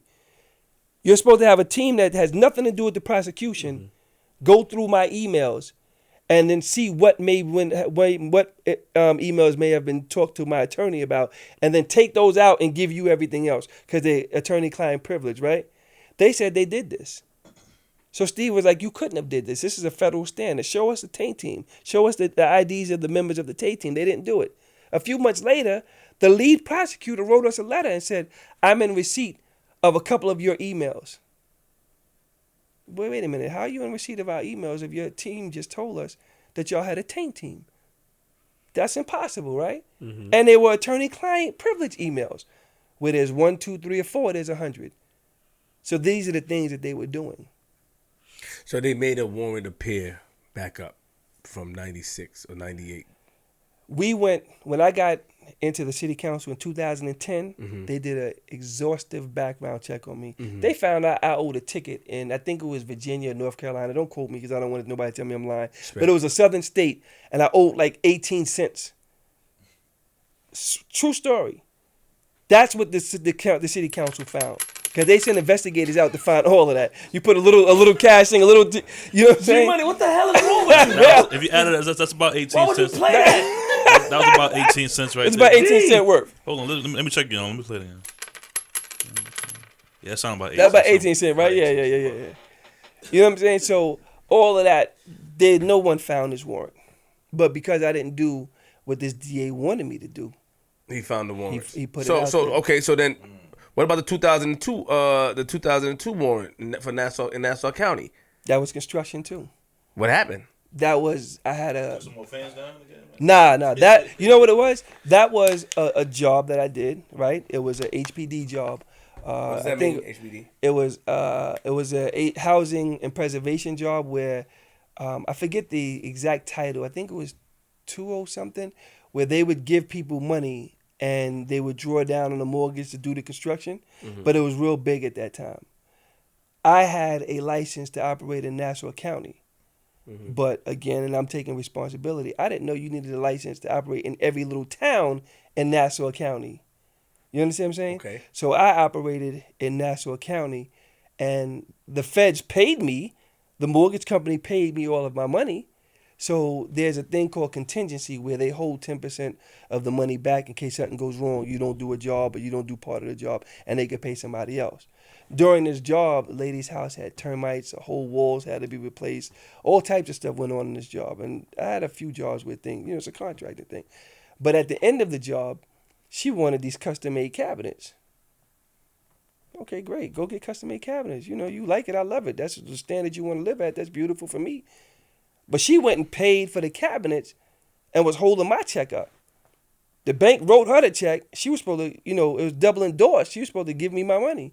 So I'm waiting 3 or 4 weeks and didn't get my money. So I'm saying, well, where's my money? Oh, well, I had to do something, but here, she wrote me a check. Please don't cash in until this day. Please don't cash in until this day. I'm going right to the bank. I'm putting my money in there. You starting to sound a little crazy. I'm going right to the bank and put my money in there. We finished the job off. She flipped out. She didn't have money to pay the cabinets and blah, blah, blah. The people took the cabinets out. So I guess she made a complaint or something like that. So when that happened then, it brought up enough press, that happened. So I paid it off. Just like that. It was no problem. What do you mean you paid it off? I paid it off. It's fines. You have to pay for stuff. Just like you pay for school. If you mess around and you mess up, you got to pay for it. Listen, don't watch what I got to pay for. You hypothetically speaking. No, I'm just like, I wasn't talking about you. No, I'm saying, Okay. I didn't go to B school, right? So because I didn't go to B school, I was running a business off of what I knew and what I thought, right? If I would have went to B school, if I would have went to law school, I would have known, even though this dude didn't take possession of this property, and I had the receipts and everything. If I take anything out of that, then that's a problem. I'm breaking the law. Understood. So I didn't know that. So when my lawyer approached me with that, I'm like, boom, I learned now that $2,500 plus the $9,700 he owed me was just a lesson. I just learned it, how to So you paid that to the L. And then but in 2002, when the situation happened, when you say you paid it, did you pay it in later on when they brought the warrants, or you paid it back then? Nah, I didn't even know about it. I didn't know about that. You didn't know she made a complaint? Nah, I didn't know she made no complaint because I'm looking at it like, what are you talking? And their issue was I did work in the town without a license. Look at it. It says unlicensed something, right? I see it. Okay. Yeah, because I had a license. Operating an unlicensed construction business. Yes. I had a license in Nassau County, but I did not have a license in, I don't even know what town that was. I mean, Nassau, Hempstead, and all these different, I don't even know what town it was, but each town you had to have a license in. Did not know that. Let me so say I paid this. for it. On May 7, 2014, you were arrested as a part of the corruption investigation. Right. Multiple counts of fraud and grand larceny in connections with more than $30,000 in public funds. $33,000. Yeah. $30,000 less. That went missing from a charity he ran. Right. Where were you when you got arrested? I turned myself in. I went to the precinct over there on Queens Boulevard. Okay, cool. I think it was a 112 piece. I'm not sure. I don't remember. What are you guilty of? Right now? No. What am I guilty of in this case? Yeah, what were you guilty of in that Absolutely nothing. Absolutely nothing. I'm guilty of not keeping my records the right way, maybe. I might be guilty of telling the AG, fuck you, but that's what I'm not. That's the only thing I'm guilty of. That's it. You didn't take any money? I ain't take, come on, it's $33,000. Bro, I got $40,000 in neckties. What I'm going to take $33,000 for? Are you kidding me? $33,000? I'm going to ruin my career over $33,000? But that's probably what they could find. No, because they said this. Read what you just said. No, don't worry about what I read. No, because you might not be. No, I'm saying you might not be comprehending what you just said. No, I heard what, but But sometimes, okay, we all know the law. No, I'm not talking about the law. I'm I'm trying saying to find out what they can pay. They don't get everything, but they get some. No, because they said that it was from a not-for-profit that I ran, right? Yeah, of course. Okay, so did they say that I put $74,000 of my own money in a not-for-profit? No, they did not. They didn't put that in the press statement, right? No. They released that I brought a Louis Vuitton bag from the money, right? Yeah. Okay, that was bullshit. Did you buy the Louis Vuitton bag? Yes, I did buy the Louis Vuitton bag. The Louis Vuitton bag cost $750. Very nice bag. Right? It was a little bullshit bag. It wasn't very nice. It was a small one. It's a Speedy bag. The Speedy purchase. But you bought it. Where you got the money from to buy it? No, check this out. I brought it, right? Do you have business account? You have business cards? Oh, ask me about me. Okay. If you have, all right, check this out here. All right, check this out here. Now, if you have a business card, listen, if you have a business card, a bank card, right? I got a business card. Okay. Your bank card and your personal card back then were the same colors.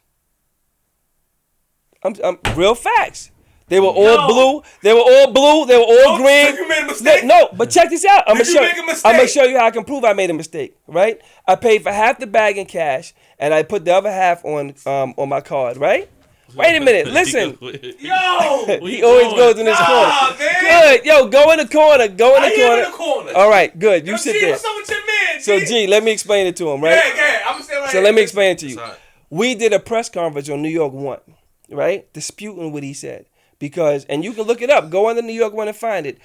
3 days later, when the statement came to me, it was only $300 I put the money right back in the bank. I said, oh, you understand what I'm saying? But it wasn't illegal for me to buy the bag.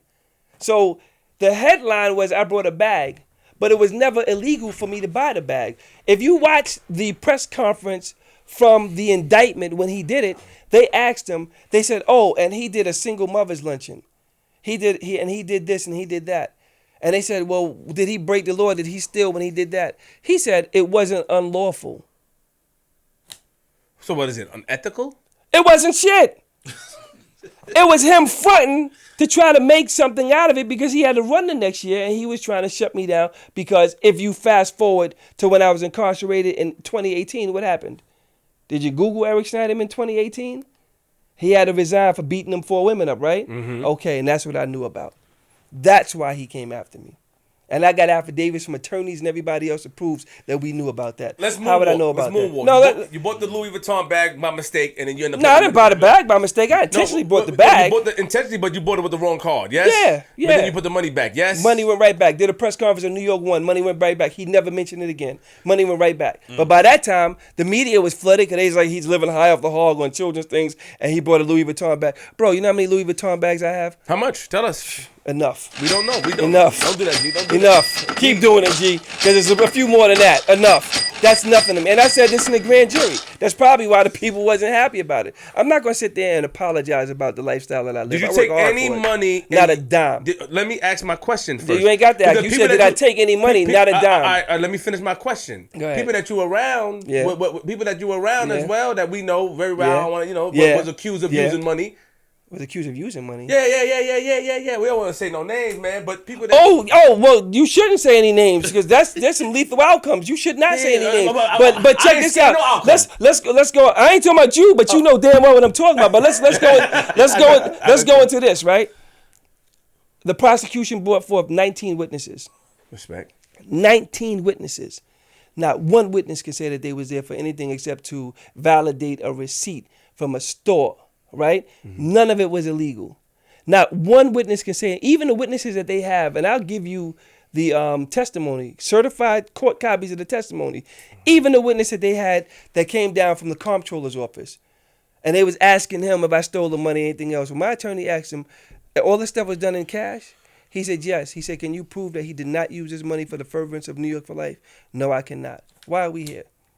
If you can't prove it, why are we here? Go ahead. I'm saying. What I'm asking you is that can you sit here and say that, yo, Flip, I didn't use any of the money from my charity for any personal use. We know a lot of people. We know people personally that do it. That's accused of doing it. I don't know if they did it, but it's accused. Yeah, but in Queens. But huh? Oh shit. Huh? Yeah. Absolutely.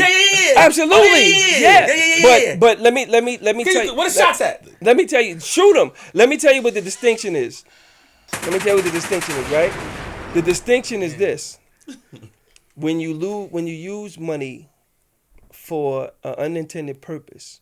Like we had a congressional member, right, down who had a famous father, and they wrapped him and the wife up because they used campaign funds to buy $30,000-$40,000 in drapes, right? That's campaign money. You know you're not supposed to be using it for that intention, right? Got you. When I have a grant and you give me a grant in 2008 and I don't take the grant down into 2010, but the grant was given in 2008 and I'm doing the work, when I get the grant money in, I'm supposed to be reimbursed because that's what they told me. So if I'm using now for my reimbursements, to me, that's what it is, right? So when we get into it and you want to talk about, okay, well, no, you use the money and you want to tell everybody in the media he used the money to buy shirts and different things like that. Okay, cool. But what's the difference? If I'm buying the shirts and stuff, isn't that a record of me doing it? Why would I try to hide something that I'm stealing? Because you said, not you, but they said I was doing everything in cash to get kickbacks, right? Yes. Why the hell would I switch from kickbacks from cash to check to show that I got the money? Why would I use a card to go out and buy shirts and stuff? I got dudes that I went and bought shirts for right now that they got jobs for because of that. Respect. You understand what I'm saying? So why would I use a card and stuff like that to prove it? Unless in my mind I'm thinking these is all reimbursements. So basically it was a misunderstanding. That's an affirmative defense. You understand what I'm saying? Understood. Because if I'm thinking I'm supposed to get paid back, which you told me, that's what it was supposed to be. But when you want to hold back half the information, when you don't want anybody to do it, you know they actually put in the press that I wore a wire? Go to the New York Post and Google Wills wears a wire. Don't tell us what to do. Don't tell us what to do. Don't tell You're right. Don't tell us what to You know what? Don't go into the New York Post and Google Wills wears a wire. Don't do that. Don't do it. I don't want you to do it. Don't touch that damn keyboard and Google that, all right? Listen. So let me ask you a question. Yeah, You've been in the street. Mm-hmm. When you wear a wire and you cooperate, who are the parties that know you've been in cooperation? You, your defense attorney, and the prosecutor, right? And if you run around and tell anybody else, then I don't know anybody that does that, right? So we had another press conference because when the New York Post called me, I said I just went to the grand jury and I just told them I wouldn't wear a wire. That's why I was there. And if you print it, I'm suing you, right? Mm-hmm. When you do legal work and you have somebody who sues you, if you don't answer to that, if you don't say, no, we didn't do this, the New York Post did not say our reporters did not know about the information. They didn't even print that I said this wasn't true. They just printed this. So if they printed this, what I'm saying is to them, and I did another press conference, I'm saying, release the recordings. Right? You said I wore a wire. Release the recordings publicly. You said I wore a wire. Release the transcripts. Tell me who I wore a wire on a date and release that shit publicly. Because I got to go back to my neighborhood. You understand what I'm saying? Mm-hmm. So I got to go stand with dudes like the Furtados and everybody else. And they told me I could say because they've been on your show. You understand what I'm saying? So I got to go stand with a bunch of dudes. You understand what I'm saying? You know what I'm saying? So these dudes is verifying like this dude ain't do that. Right? But the New York Post never answered that. The New York Post said I filed my lawsuit late. I filed it 2 days late. That's why it should be kicked out of court. They never said that I was lying and I didn't wear a wire. So what I'm saying is, who put the story in the paper? I didn't wear a wire, so it couldn't have been me. It couldn't have been my defense attorneys because I didn't wear a wire. So who? And they said in the article that they got this from a credible source. Who could have been a credible source if the only other person was the prosecutor? You understand what I'm saying? Now, why would they put that in the newspaper, knowing the neighborhood I come from, knowing I deal with very serious people? Why would you put in the newspaper that I wore a wire? And you know what their defense was? Well, when you cooperate with law enforcement, it's a good thing. I don't know what world you people live in, but that's not the world I live in. Mm-hmm. You understand what I'm saying? Mm-hmm. And if I was cooperating with law enforcement, who was I cooperating against? You understand what I'm saying? So that means you have a whole bunch of other people that are corrupt and there's a whole bunch of other stuff going around? No, because there was a couple of people, there was assemblymen and a couple of people up in the Bronx that did that. You understand what I'm saying? And that's what he tried to do. So no, that all of the stuff that they did, and people need to go. I mean, most of the people in my community is with me. Most of the people when I was upstate, I had sergeants, COs, everybody telling me they read my files, they knew this was bullshit. Who gets a 2 to 6 first time offense for stealing $32,000? Let me ask you a question. Go ahead. And you kept it real, but so if you did use any money, you thought that you were supposed to get it back. Reimburse it. You thought you were supposed to be reimbursed. Because I put it out. Because you put it out. I paid for everything. Got it. Yes. Got it. And they gave me credit for $13,000, but for one event. How did you raise money and get money for these events and stuff? I paid for it out of my pocket. Who gave you money for the charities though? Like, so can you walk us through the steps of how you get the money for out charities? of my pocket. So That's it. There was a couple of unions that gave me some checks when I went to go buy turkeys and stuff like that. You never got money from the city? No. I didn't get money from the city for that. No. That's what's in dispute was afterwards I got a check for the state to do the events, but I had already paid for the events. Therefore, I should be reimbursed for it. So what about the grants that you got in 08? That's the grant. Oh, that's the one you're talking about. The grant, How much you got? the grant, it was $33,000. The grant was given in 08, You said that, got it. and I didn't bring it down until 2010. Got it. So everything from your charity, Was from my pocket. with the moms and stuff taking. My pocket. Hold on, let me finish my statement. Okay. Your pocket. Go ahead. Everything for the charity. Yeah. Because remember, your charity is supposed to be for single moms. Yes. Yes. And what else? Single mothers. We did single fathers luncheon. Kids with obesity, right? Kids with obesity. Yeah. And mental health issues. So that's your Right. charity. It was to do anything anything in there. Single fathers luncheon, single mothers luncheon, obesity campaign for children, plus any mental health issues and things like that we can deal with youth related issues like that. Anything, a cleanup strip, anything I wanted to do, we could do with that. And you grant. put your own money. I put my own the money. City, no. You didn't get no magical donations from nowhere. No, I got a couple of donations from the union. Oh yeah, of course. Yeah, a couple of donations from some unions, and I got a donation from one dude. And that's the check that they said was from the campaign finance, and that was supposed to magically make a That was conspiracy. $11,000 check? No, it was not. It was How much? $6,000. $6,000. That's Who's all the dude? it was. Yeah, we ain't doing that. We ain't doing that. Respect. You know the dude. I We know. ain't doing that. All Yeah. right.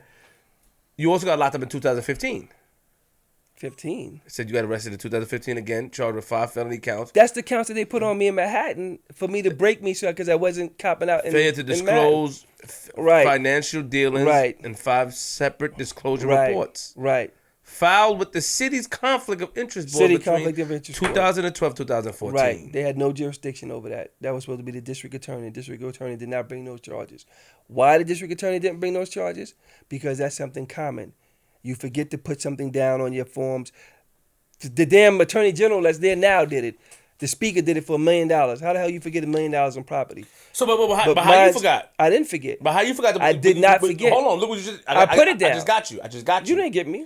You just said the damn.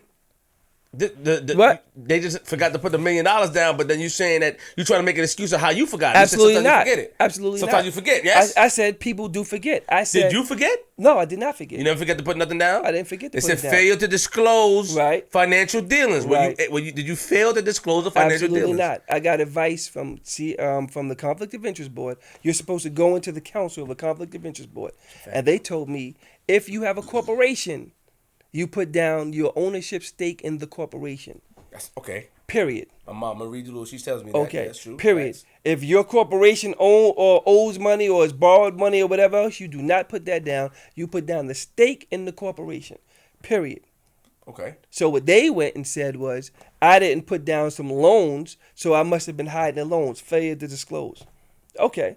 Failure to disclose. That's not true. Why you didn't put down the loans, though? Because the lady told me to put down the stake in the corporation. I just want to see if I can catch you. You ain't gonna catch me. I am. Because you didn't. Because prior to that, it was 2000 and I want to say 12 or 13, and they had me amend.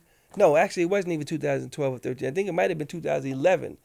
They had me amend because on my thing when they asked me about all of my financial disclosure, all of the money that I made, I forgot that time to put down one corporation I had that I made some money from a union, and they told me come down there and amend it because it was no big deal.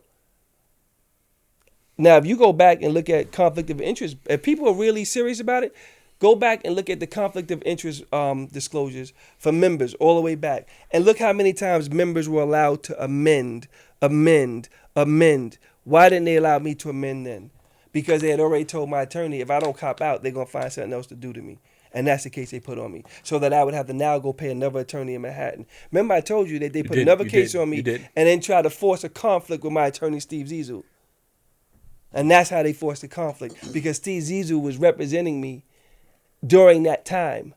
And what they said was, oh, we're going to have him come on the stand. You can't have my attorney testify against me. And if you do, he's going to hurt you. So you know you're not going to call him to testify. So what they did was they act like they was going to call him to testify so that he would have a conflict. They wouldn't be able to represent me in Queens. So now you got me done went through 3 attorneys now. You understand what I'm saying? And you posturing like you ready for trial. So then I had to go get Kevin O'Donnell. When I got Kevin O'Donnell, they was pissed off about that too, because there's another top-notch attorney. You understand what I'm saying? So that's all BS. Now Kevin O'Donnell laid out the trial in such a way where, you know, if you're a judge, it's unconstitutional for you to tell me I can't have witnesses. Let's stop. Let's stop right there. You can't do that. But he did it, and they secured a conviction. You know what though? I have to say this, and I have to apologize for this. But you know that you earlier when I asked you, my man. But earlier when I asked you, I said, "Yo, did you use any money from the charity?" You said no. Right. Then you stated after that, the money that you did use, yes, you thought you would get reimbursed. You know that is contradiction. Not really, because in between that, I clarified it with the statement about the Congress member who used money for an intention that he knew it was against. Remember I said that he used campaign finance money, him and his wife? Yeah. I heard. Right. So don't push me. Don't do that. Don't write me. Don't try to bully me. Don't try to bully me. So your cases were delayed a lot, right? You had medical conditions? I had medical issues, severe medical issues, real medical issues. Yeah, real medical issues. Okay. I went to North Shore for a catheter, and they butchered me, and I was messed up. I had to have like 6 surgeries behind that.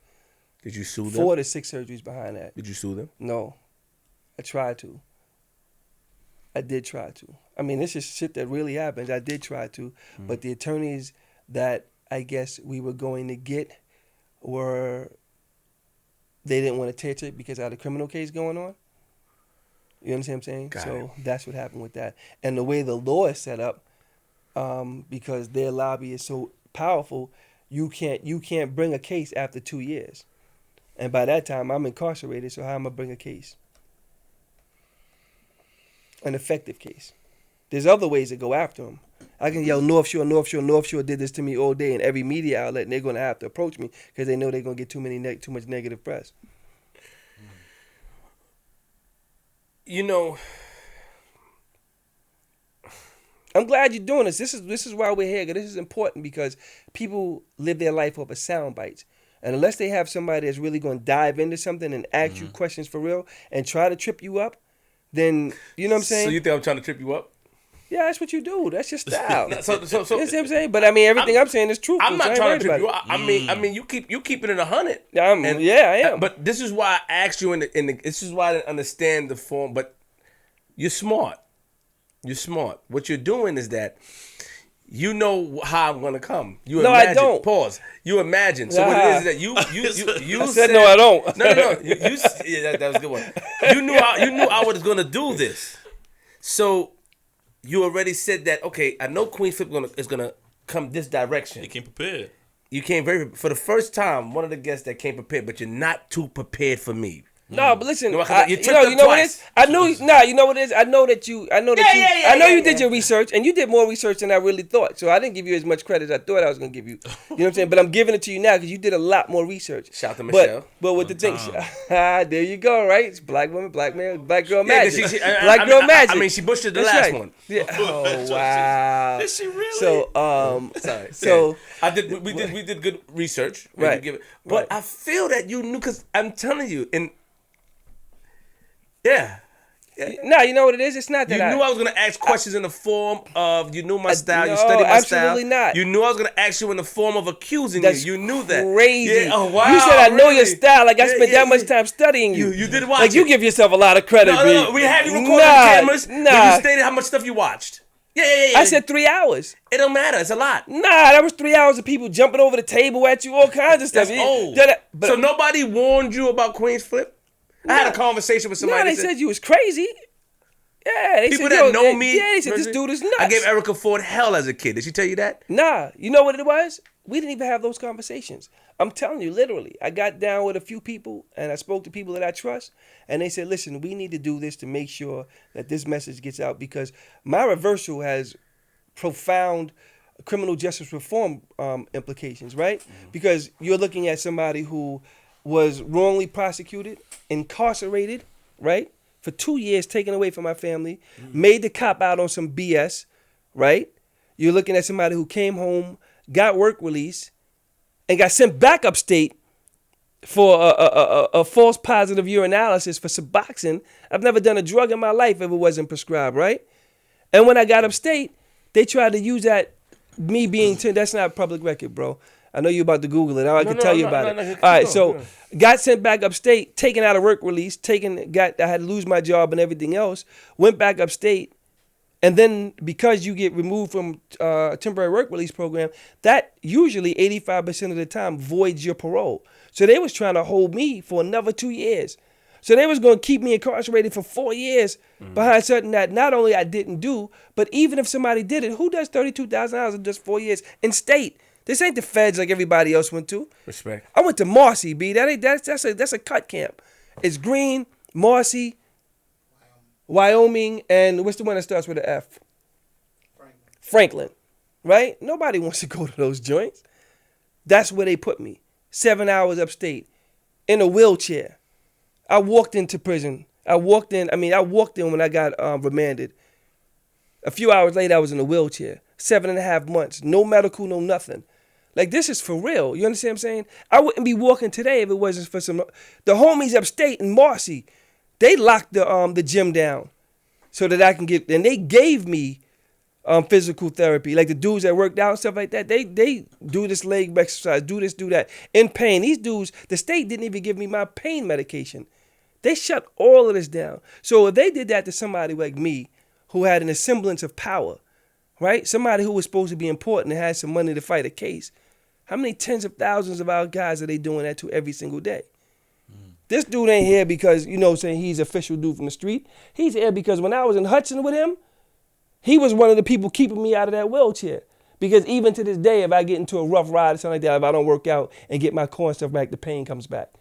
You understand what I'm saying? Yeah. So when me going and doing an appeal, a lot of dudes don't have enough money. My appeal attorney was Jonathan Edelstein. Jonathan Edelstein got to be, if not the best, one of the 3 best in the state. And you know who gave me him? Derek Hamilton. Derek Hamilton and Shabaka Shakur. If you remember D.A. Thompson in Brooklyn, incredible individual. He's the one who got that conviction review unit in Brooklyn and got all those people coming home because of that crooked damn detective and all of the stuff that they was doing. These two were the first 2 people that came home. You understand what I'm saying? And their cases was wrongfully convicted. They got them overturned. They gave me Jonathan. You understand what I'm saying? So the things that I've done, these dudes will be able to smell through it. Shabaka was at my trial and told the press, they're about to railroad this dude. Look at what they're doing. I had pastors, I had mad people come to the trial ready to testify. Judge told me no. Every time the prosecutor said something, the judge agreed with him. So when they said that you were shopping at Century 21, Nordstrom, and Macy's and all that, yep, you did it. Yep, because it wasn't illegal. Got it. Yep. But one question, G. Matter of fact, G, you wanna? Or should I ask this question first? You wanna? I ask it after. Just something else. Okay, G. Now I'm gonna say, just walk us through your trial real quick, like. The trial was crazy. We went in. Let's go, G. They had 17 or 19 witnesses, right? 2 of the witnesses, one witness was from campaign finance, who said on the stand, even to that day, they had flagged none of my actions. None of my stuff appeared wrong to them. This was the AG bringing this case, not them, right? And the only reason why the AG was able to do it is because of that scheme to defraud trials that they did, because it's supposed to fall under the DA's office. It was not, the AG doesn't have purview over that crime. That was supposed to be something that the DA's office brought up. The campaign finance board said that they still to that day had not brought anything against me or said anything against me, right? The other witness they had was from the comptroller's office, the state comptroller's office, on behalf of the Children and Family Service, Office of Children and Family Services. He said that he could find, he couldn't say that I used any money for anything wrong or anything else. Every other witness they had was witnesses to verify receipts. Was this receipt brought with this card? Yes. Did Mr. Wills use it? We don't know if Mr. Wills used the card because it was done by pen, right? Nobody said anything. The only person that said that Mr. Wills used the card because he signed it was from Toys R Us. And it said that I brought some dolls and some bicycles. And when my attorney said, would you be surprised to know that Mr. Wills bought those dolls and bicycles for single mothers? He said, no, but that shit would be fantastic. That was it. That was it. Nobody, listen to what I'm telling you and read between the lines. Nobody took the stand and said that I took any money from anywhere. Understood. You feel me? Nobody, and you know what I'm saying, took that stand and said that. So how do you get a jury verdict like that? Because you deny me from having my witnesses. How do you do that? The jury of your peers found you guilty, though. Right. Based off of information that they presented, and I wasn't able to present my case. The bedrock of our Constitution, when we come talking about legal defense, is that you have a right to rebut the prosecution's defense. And how do you rebut the prosecution's defense? Due process. I have to be able to present witnesses. If you get on the stand and say, I shot somebody on the corner, I'm supposed to be able to present witnesses that say either I didn't do it or I wasn't there. And it's up to the jury now to decide whose information is correct. But if you have a one-sided trial, how do you beat that? What's a one-sided trial to you? When you have no witnesses on your side. When you can't present your information, that's a one-sided trial. We have proof that I can show you offline. Okay. You understand what I'm saying? Yeah, that shows that they withheld information from the judge to make sure that this looked worse than what it was. Because in the grand jury, they admitted they had it. But when we went to trial, they told me that we couldn't use it. It wasn't germane to the prosecution, but it was directly on point. Why do you feel that in all these years people are coming after you and trying to take you down? Like you said before, they pulled you over by Rochdale and the cops. And those was warrants. So this is not like a conspiracy or nothing like that. That's just something that was weird. That was just like hokey, right? But I'm saying we start from there, and like even now with these cases, why do you feel like people really want to get you, just take you down? Like somebody want to get you out of here, like. But yeah. He was cool with some people on the streets. I was cool with a lot of people on the streets. Exactly. Yeah. So right. So but you know what? Are you surprised that you had warrants? You was outside in the field. Huh? Well, don't look around. I'm saying, because you said, was I surprised that I had warrants? But I'm telling you, those warrants weren't real warrants. They called them ghost warrants. They would pop up and they wouldn't be there anymore. Right. So somebody was doing that to you, yes? No, I don't. No, I'm not going to say that. I'm not going to say that. Somebody using your name then? That may be the case. That may have been the case. You know what I'm saying? But I know there's only one Reuben Wills wherever I've ever been. And I know somebody did a bank trace and there was another Reuben Wills that was down in Virginia. But there was no other Reuben Wills. There's no other Reuben Wills that I know of in New York. You know what I'm saying? So I'm not going to sit here and be one of those guys that say everybody has it out for me or the white man, this white man. No, that was just a fluke. I don't know what happened with that. You don't feel like the white man was against you during your trial? The white man, Eric Schneiderman was. He was, but no, the white man as far as the boogeyman, nah. I feel that there's systemic racism in everything. And I feel that the criminal justice system is ripe with it.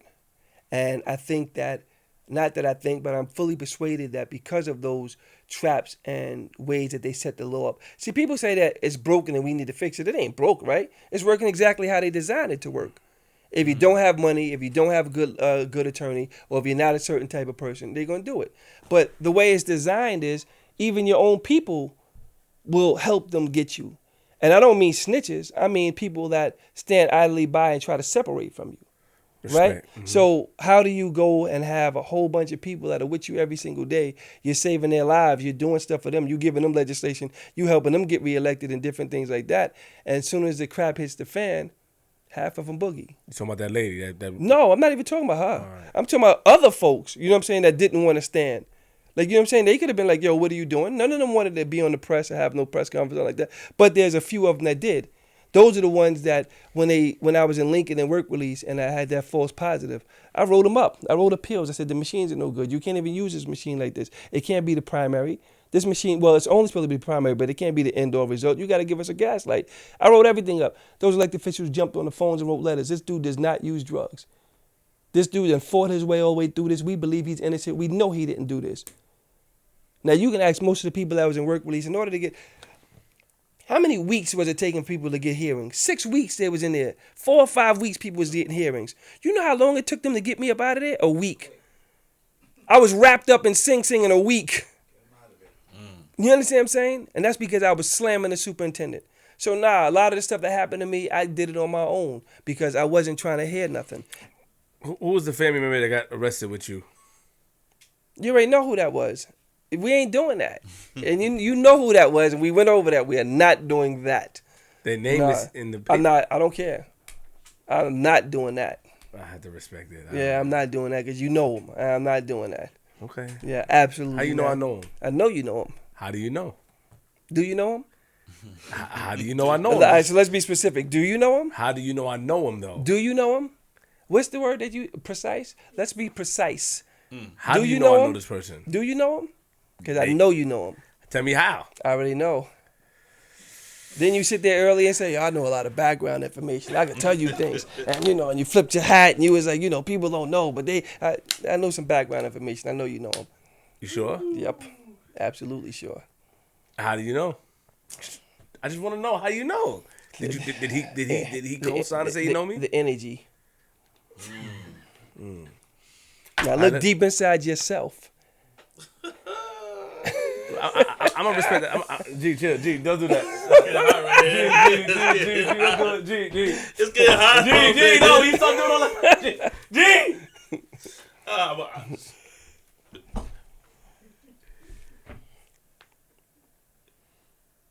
Got any more questions?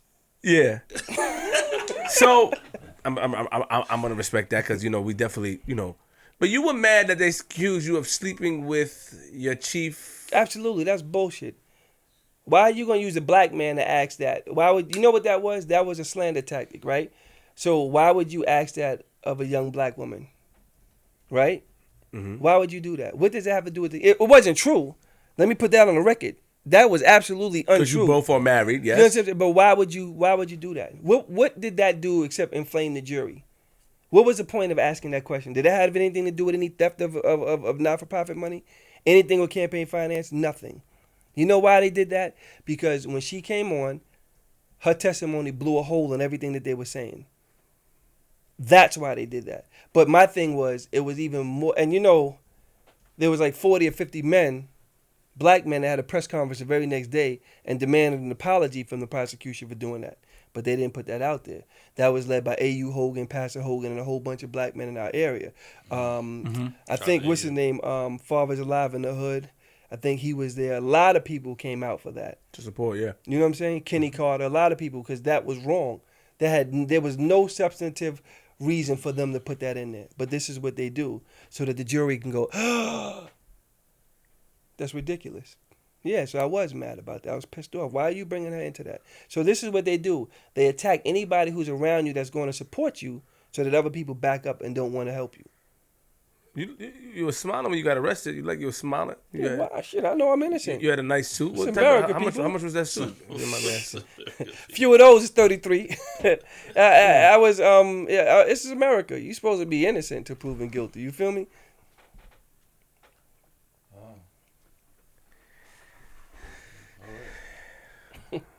Do you feel bad for putting your family in any sort of trouble? All right, let me move on. Nah, you know what? It is. And that's one of the things that they don't understand, right? When they're running around and trying to build their careers and when they're accusing people and they're trying to do these things, they don't understand there's real implications to this. Yeah, like right. Family members have to sit there with these newspaper articles and different things. One of my cousins I spoke to last week, right? And he was a big shot in one of the unions. And he said, actually it was on Thanksgiving, and he said, because he's retired now, he said, I just want to ask you something and I don't want you to be upset. He said, how did you deal with not being around family and stuff? Because now I don't want to be around anybody, right? So now, I just trying to just be solo. I wanted a quiet Thanksgiving. He said, how did you deal with being upstate all that time and not having family around you? And he said, I feel bad because I introduced you to people that was able to make your run successful. And I wish I never would have introduced you to them because you probably would have lost and you would never had this problem. But I said, that's crazy because if I didn't win, then all of the successes we had wouldn't have happened. All of those people that was on lien sales that would have lost their property, we got them off. That wouldn't have happened. Yeah, You understand what I'm saying? Mm-hmm. All the legislation we did, that stuff wouldn't have happened. Bringing money into the schools, that was nobody brought more money into the schools than me. That wouldn't have happened. Mm-hmm. You understand what I'm saying? Yeah, my PTA membership went up, participation went up 80-something% in 1 year because I was bringing some money. That wouldn't have happened. So I love you for feeling bad about it. But he said, a lot of my colleagues, not a lot of them, but a few of his colleagues was looking at him like, oh, his cousin is a thief and blah, blah, blah, blah. They don't understand this is real life. You understand what I'm saying? And that's why when I grew up the way I grew up in the street, it ain't like what it is today. These young dudes just running around popping everything, moving. They don't understand, every time you take somebody out, that's a cousin, somebody's uncle, somebody's brother, somebody's mother, that's somebody for real. And there's a whole group of people that are affected by that. You understand what I'm saying? So when I'm upstate sitting in a wheelchair and I'm telling my family, don't come visit me because I don't want to fall victim to the emotionality of the issue, and that's a real word, to the issue, then that affects people, right? My mother wants to come see me. My sisters want to come see me. So those are the things that happened. And they don't get that. I'm sorry, go ahead. No, you good. That just pissed me off when that stuff happened. Yeah, it affects people in a real way. How much was the terry cloth slippers? What terry cloth slippers? What's that? What terry cloth slippers? I don't know which one you're talking about. What are you talking about? The terry cloth slippers. How much was it? They said you wore terry cloth slippers. That I wore terry cloth slippers? You bought terry cloth slippers. Yeah. How much was it? I bought terry cloth slippers. That's what it said. Dunkin' Donuts and terry cloth slippers, man. Oh nah, you know what that? Yo, you know what's crazy? Nah, that I'm like terry cloth slippers. No, that all that stuff was proven at trial. That was packages that I brought. The single mothers, we have a committee, and those women come and volunteer, and they put hours in to making these events happen. So I brought them a whole bunch of stuff as a thank you. And that was in the packages. Like they said, oh, you brought a whole bunch of bath and body lotions and stuff. Well, that's what women like. You're married, yes? Yeah. Yeah. I mean what? No, yeah, go ahead. You're not married anymore? Are you separated right now? Go ahead. What you gonna ask? No, you think I know a lot. Are you currently separated? Go ahead and ask what you gonna ask. I'm asking you a question. No, I don't want to answer that. Why not? I just don't want to answer that. How long you been married for? I'm not answering that. Go ahead, bro. I don't want to get into that. Nothing personal. No, I don't want. No, I don't want to get into that because that's somebody else's personal business. You know what I'm saying? You're married to somebody else's personal business? I don't want to bring her information or anything about her into it because she was affected incredibly in a negative way by this. You understand what I'm saying? And I don't want to have anything about her in the public. I don't want to. She's an incredible person, and she's a damn near angel, and I don't want to have anything brought up with that. I respect that. But was she... All right. Hold on. I'm not going to answer any questions about her. I'm just saying, can I ask this question? Was... When you say... Because the lies that they were accusing you of, like infidelity and stuff like that, that she had to suffer... Yes. Got it. Okay. Yeah. So she suffered beyond that. She's a high profile person in her job and stuff like that. Respect. You know what I'm saying? And she had to suffer through a lot of different things. Do you have any children, or you want to talk about nothing pertaining to any family? No. I got 2 kids, but 2 children. But I don't want to. Besides to say that, when you get taken away, and like I don't have a monopoly on misery, right? I know people that have been wrongly convicted, and they did 19 years. That's true. You know what I'm saying? 20 years, and they were separated from their children, and their children went through negative cycles, right? Understood. So, to me, I'm not going to minimize what I went through because God gives everybody a measure of grace. I did the 2 years, right? But my daughter is 8, and she was 5 and change when I left. You understand what I'm saying? Understood. And she went through a lot of emotional abandonment issues and things like that. Respect. Like I had it left because I had spent so much time in the hospital. She thought I was still in the hospital. You understand what I'm saying? Respect. So I don't want to bring anything in with personal stuff. You know what I'm saying? Like I have a lot of people that that suffered because of that. My community, like there was a lot of people that sent me cards and letters when I was upstate. People that I didn't even know that I knew, and they suffered with that. You know what I'm saying? Because they really believed what we were doing. this was a real movement, and they knew that this was all BS. But them knowing it was BS still doesn't mitigate the pain they felt when I was let off. You know what I'm saying? It doesn't mitigate the pain I felt that all of the projects we started was now shut down and stopped. You have an emotional side.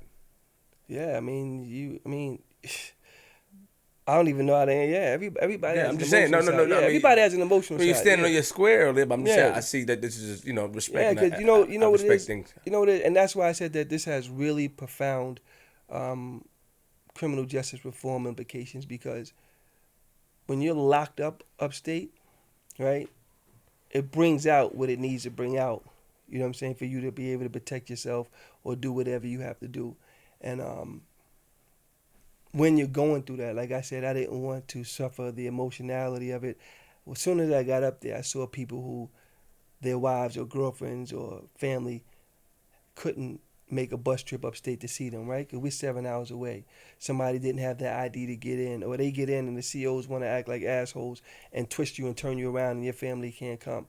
I've seen people sit there and be ready to go to war, you know what I'm saying, with somebody over a phone because of something that they was hurting.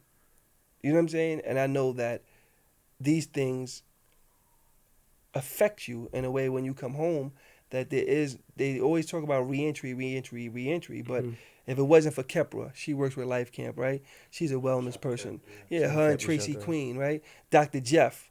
If it wasn't for these people, Anne Marie, if it wasn't for these people giving me sessions, like I didn't even know I was suffering from PTSD and depression until I went to Dr. Jeff and a psychiatrist. And these are the things that I had to do. And that was from the operation. So this just compounded it. Going through an operation, going through all these things, being wrongfully convicted the first time, being put in a wheelchair, not getting services, being sent upstate for 7.5 months, coming out of a wheelchair, coming back down, getting convicted again for a drug charge that after I get out on parole, if you Google it, they show that all of the machines were no good, right? All the machines in the States, like 2,000 inmates got affected by that. This is real life shit. Respect. You know what I'm saying? And I know y'all understand it because y'all deal with real life dudes. You know what I'm saying? But this, if you just look at me, you looking at 250,000 people. You know, so that's why I was saying the stats is real, right? 51 council members. 51 out of 9 million people. They say it's 8 million people, but it's more like 9 million people in New York City. 51 of us represent the entire city. Out of 51 of us, I think 6 of us might have come from the projects, right? And when I was serving, it was 2 of us. Out of the 6 entirety of history that might have been from the projects. Out of that 6, 1 of us went to prison, got wrongfully convicted, came home and beat it on appeal. 1. So that 1 represents a whole lot of people.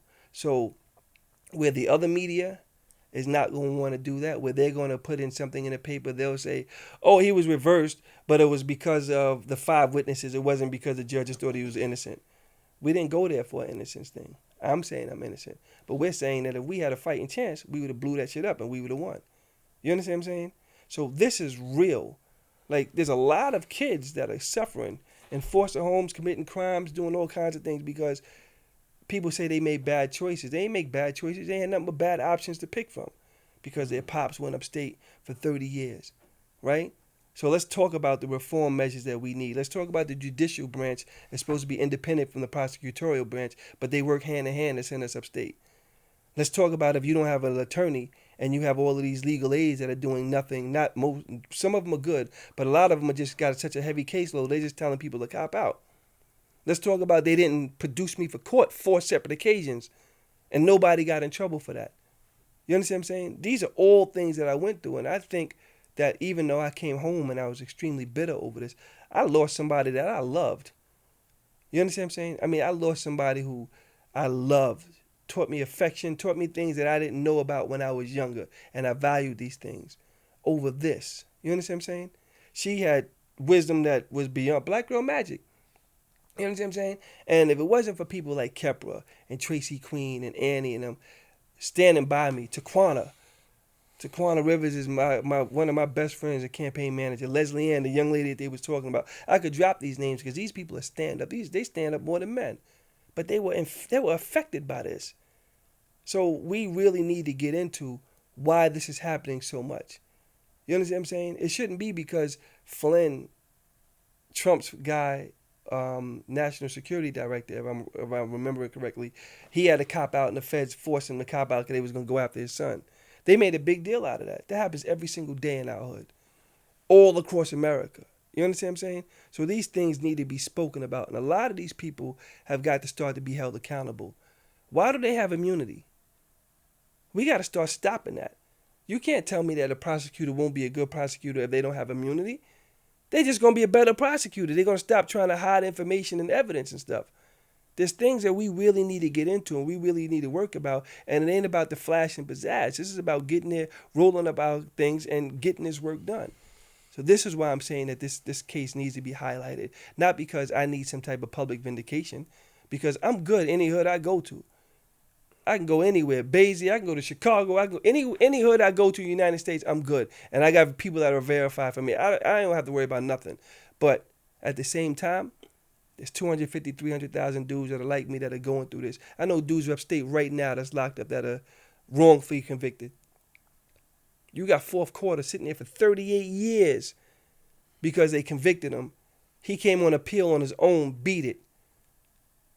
And they retried him, but never produced another instrument, accusatory instrument. You can't retry somebody without that. And every time he goes to parole, they tell him, well, just say that you did it and we'll let you go. He's saying, I'm not saying nothing. Produce the accusatory instrument. He might die in prison, but you know what he told me? When they finally do prove it, that I'm wrongfully convicted, this money will be for my children, so I did it. Ask Tone, how many dudes that I got in trouble for helping people. I got 4 dudes home when I was upstate. Deputy of security came to me and told me, well, that's up to you if you want to go home or not. If you want to go home, stop helping people. What? So yeah, a lot of the stuff that came with this is because I'm not going to stop. I was writing up this superintendent in Lincoln. Every single day I could write him up. You can't tell me that ORCs, the offender rehabilitation counselors, are supposed to help you find a job. That's what it says in the corrections law. This dude was picking up the phone when people was trying to find jobs, telling them, you sure you want to hire him? He's a felon, you know. You know this is a prison program. I don't think you want to hire him. So after your 6 weeks, you get spun back upstate and away from your family. These are things that the public don't know. So yeah, they probably will come back after me and mess with me about something else. But I'm telling you now, there's nothing that I'm doing, and I'm not scared of them doing it. There's going to be a CD if they come after me next time.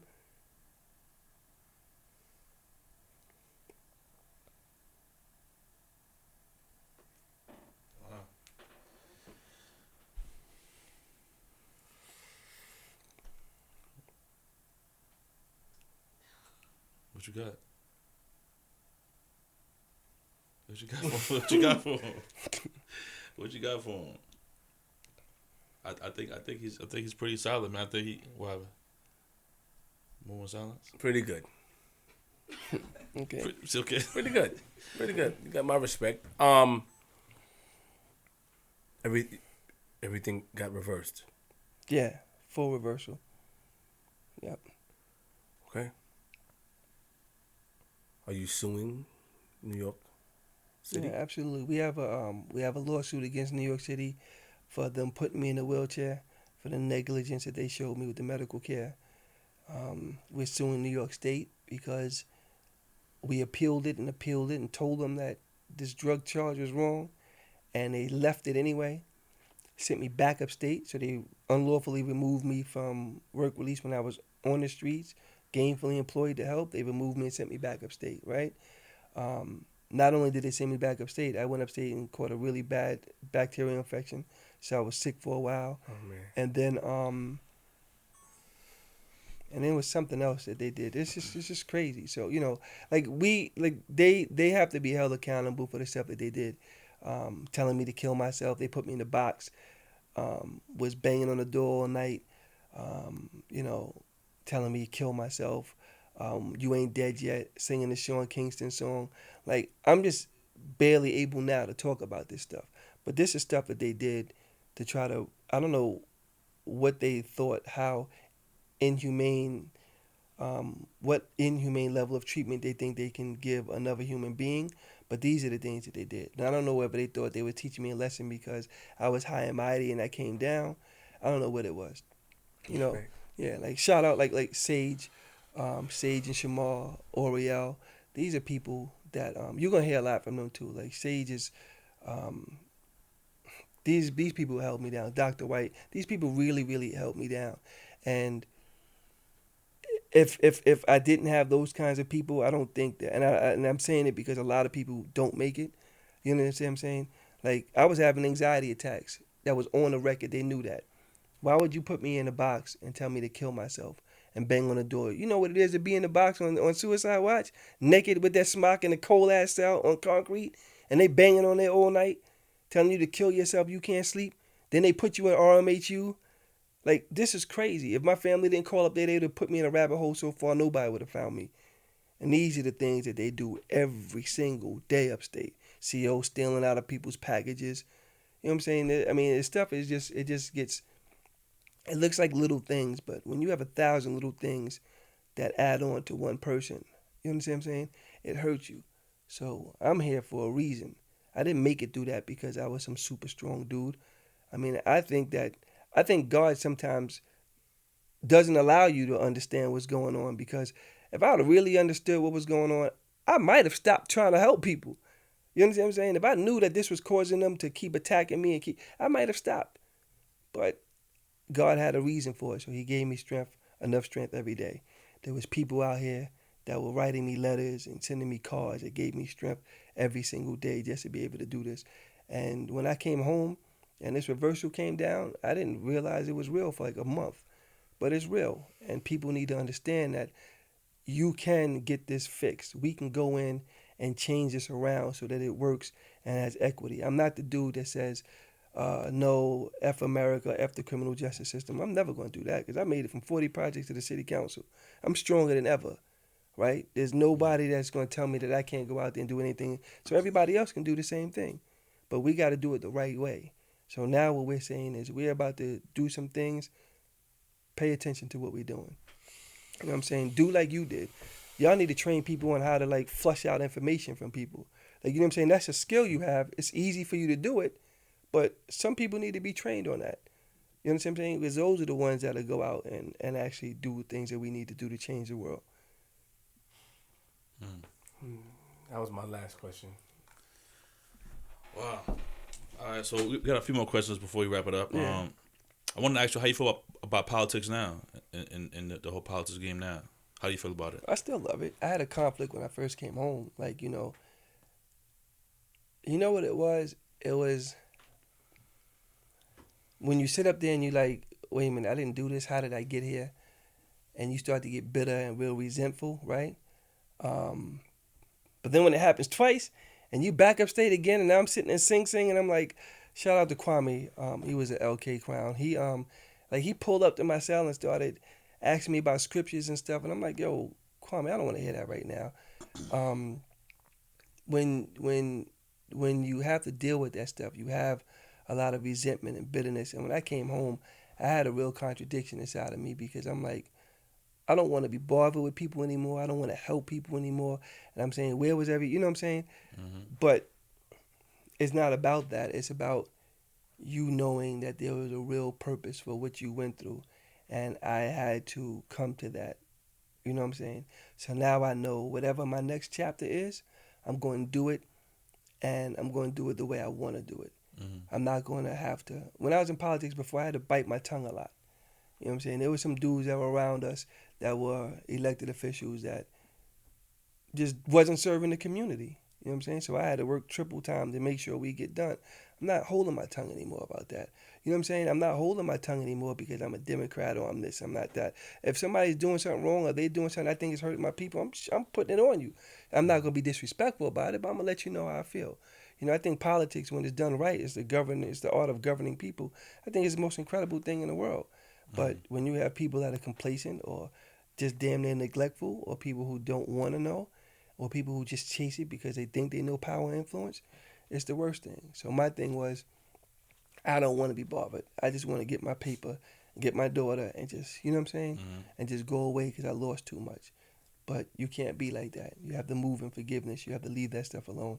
And you have to understand that whatever you went through has to be for a purpose. Pain provokes passion, and that provokes a purpose. So now I think that whatever I want to do next is going to have to be something that benefits the most, is a common good for the most people. What Can I you gonna answer do your next? question? Nah, yeah. Yeah. I'm looking at two things. We're looking at two roads. I know we're going to do an organization called Policy Inc. And that organization is going to be to rewrite and change policy. Like there's a law in New York State now that's archaic. I think it's 8A. And I'll make sure I send the right thing in. But it shows that in order for you to get paid if you was ever wrongfully convicted, you got to go to the court of claims, you know. But 80% of the reasons why you get wrongfully convicted, you're not allowed to get paid for. That has to stop, right? Unless you can prove prosecutorial misconduct to a certain level or certain things, you can't get paid. So you got dudes that are 20 years in, come home and can't get paid. You can have a person that who was a different gang and say, yo, he did it because they wanted to get you out the way. You get convicted on his testimony. You found out that the testimony was wrong, even if the prosecution or the DA, the detectives knew about it, you ain't gonna get paid. So that's 15 years flush, just like that. So those things have got to be changed. I mean, it's a whole bunch of laws like that, but those things have got to be changed. So Policy Inc. is going to deal with the systemic racism on a lot of policies that affect us. How do you feel about Biden in office now? Him and Kamala Harris. What's your opinion on that? You think they could bring some good change in the upcoming year? Another white dude that's a racist. Simple as that. I told you I would tell you my opinion. There's another white dude that's a racist that got a pass because another dude was more abhorrent with his racism. Simple as that. I mean, even if you changed your ways now, you have 40-something years to change your ways. I mean, I'm not going to forget that 1994 crime bill. And until we as a people hold them accountable, it doesn't matter. He just put 5 or 6 people in his cabinet in the last 2 weeks. We had one black woman. And the only reason why she's up there is because they reclassified her position as the UN ambassador, which is a big deal, the ambassador to the UN, to be in a national security clearance. If that didn't happen, she wouldn't even be on that thing. So what does that mean to me? So now you got the NAACP and all these other groups out there screaming and hooping and hollering. What y'all thought was going to happen? And I'm not even putting a lot on him because I don't believe he can change everything in his 4 years or 3 years, whatever he has. You understand what I'm saying? He has to do something. But if we don't hold him accountable as a people, it's just going to have the same cycle over and over and over again. Do you think Donald Trump was good for the country? Good for the country? Yeah. For the country, no. I don't think Donald Trump was good for the country, no. I think he lowered our standard in the world. You know what I'm saying? A lot of countries who at least had some respect and wanted to work with America don't anymore. But I tell you this, was no terrorist attacks. People knew he was crazy as hell, so he wasn't going to do none of the stuff that they did before. So, what about business-wise? Do you think that do you think that Donald Trump did anything good for the country? Yeah, I think you know what it is. So let's be clear, right? Everybody, and the prison reform that he signed, right? Right. So he did. Yeah, he did the prison reform, right? That was the First Step Act, and he did a few commutations on people and got them home, right? Okay. But that didn't impress me. Why not? Because he could have did more. Like? He could have did a lot more commutations. A lot more. Okay. You understand what I'm saying? Respect. He could have rolled back a lot of sentences for a lot of people. So that didn't impress me. Some of the things that he claimed he wanted to do impressed me. You know, like a lot of people don't know. I was just put on by John Burnett. There was some stuff he wanted to do where he wanted to give a certain amount of capital to churches and mosques so that they can open up their own schools.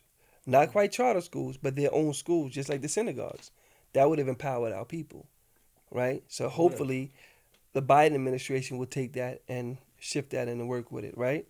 But as far as business was concerned, the stock market reacted to him more favorably than it did a few other people prior and maybe after him because they believed he knew business.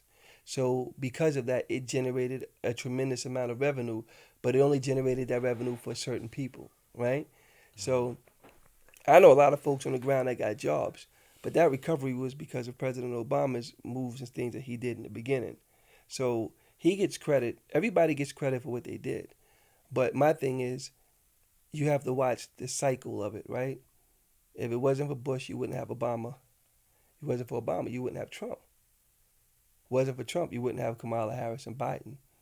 Everything is in a series. Everything works together, right? So for God to bring up Obama to the presidency, he had to know that it was going to bring out all this racism in the country, right? So good. My thing is, in that aspect, Trump was good for the company because Staten Island, right? We had a death on Staten Island under the Obama administration.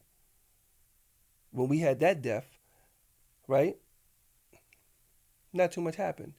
We had a whole bunch of protests. We marched across a couple of bridges or whatever, but we had the same exact, almost the same death, right, under the Trump administration. And what happens? It changes the world. What's the difference? Because Trump was outwardly racist, and that happened. And under Obama, so it seems like you need something to spark. You need that agitation to put things in, right? Because if not, it would be the same death. Didn't they both say, I can't breathe? And I'm not saying names on purpose because didn't they both say, I can't breathe? Yes. Didn't they just both die from asphyxiation, from chokeholds? And they was both homicide. What's the difference? You understand what I'm saying? One was under Obama, one was under Trump. This one sparked the whole world. It did. We had people in Germany, right, crying racism. People in Paris crying racism. Black Lives Matter took off. So what I'm saying is, let's not let the fact that we have a Democrat in office or somebody who we can't point to and say, you're racist, you're racist, you're racist because of your comments and because you have a minority woman as a vice president. Let's not let that rock us to sleep. Keep that same energy, right?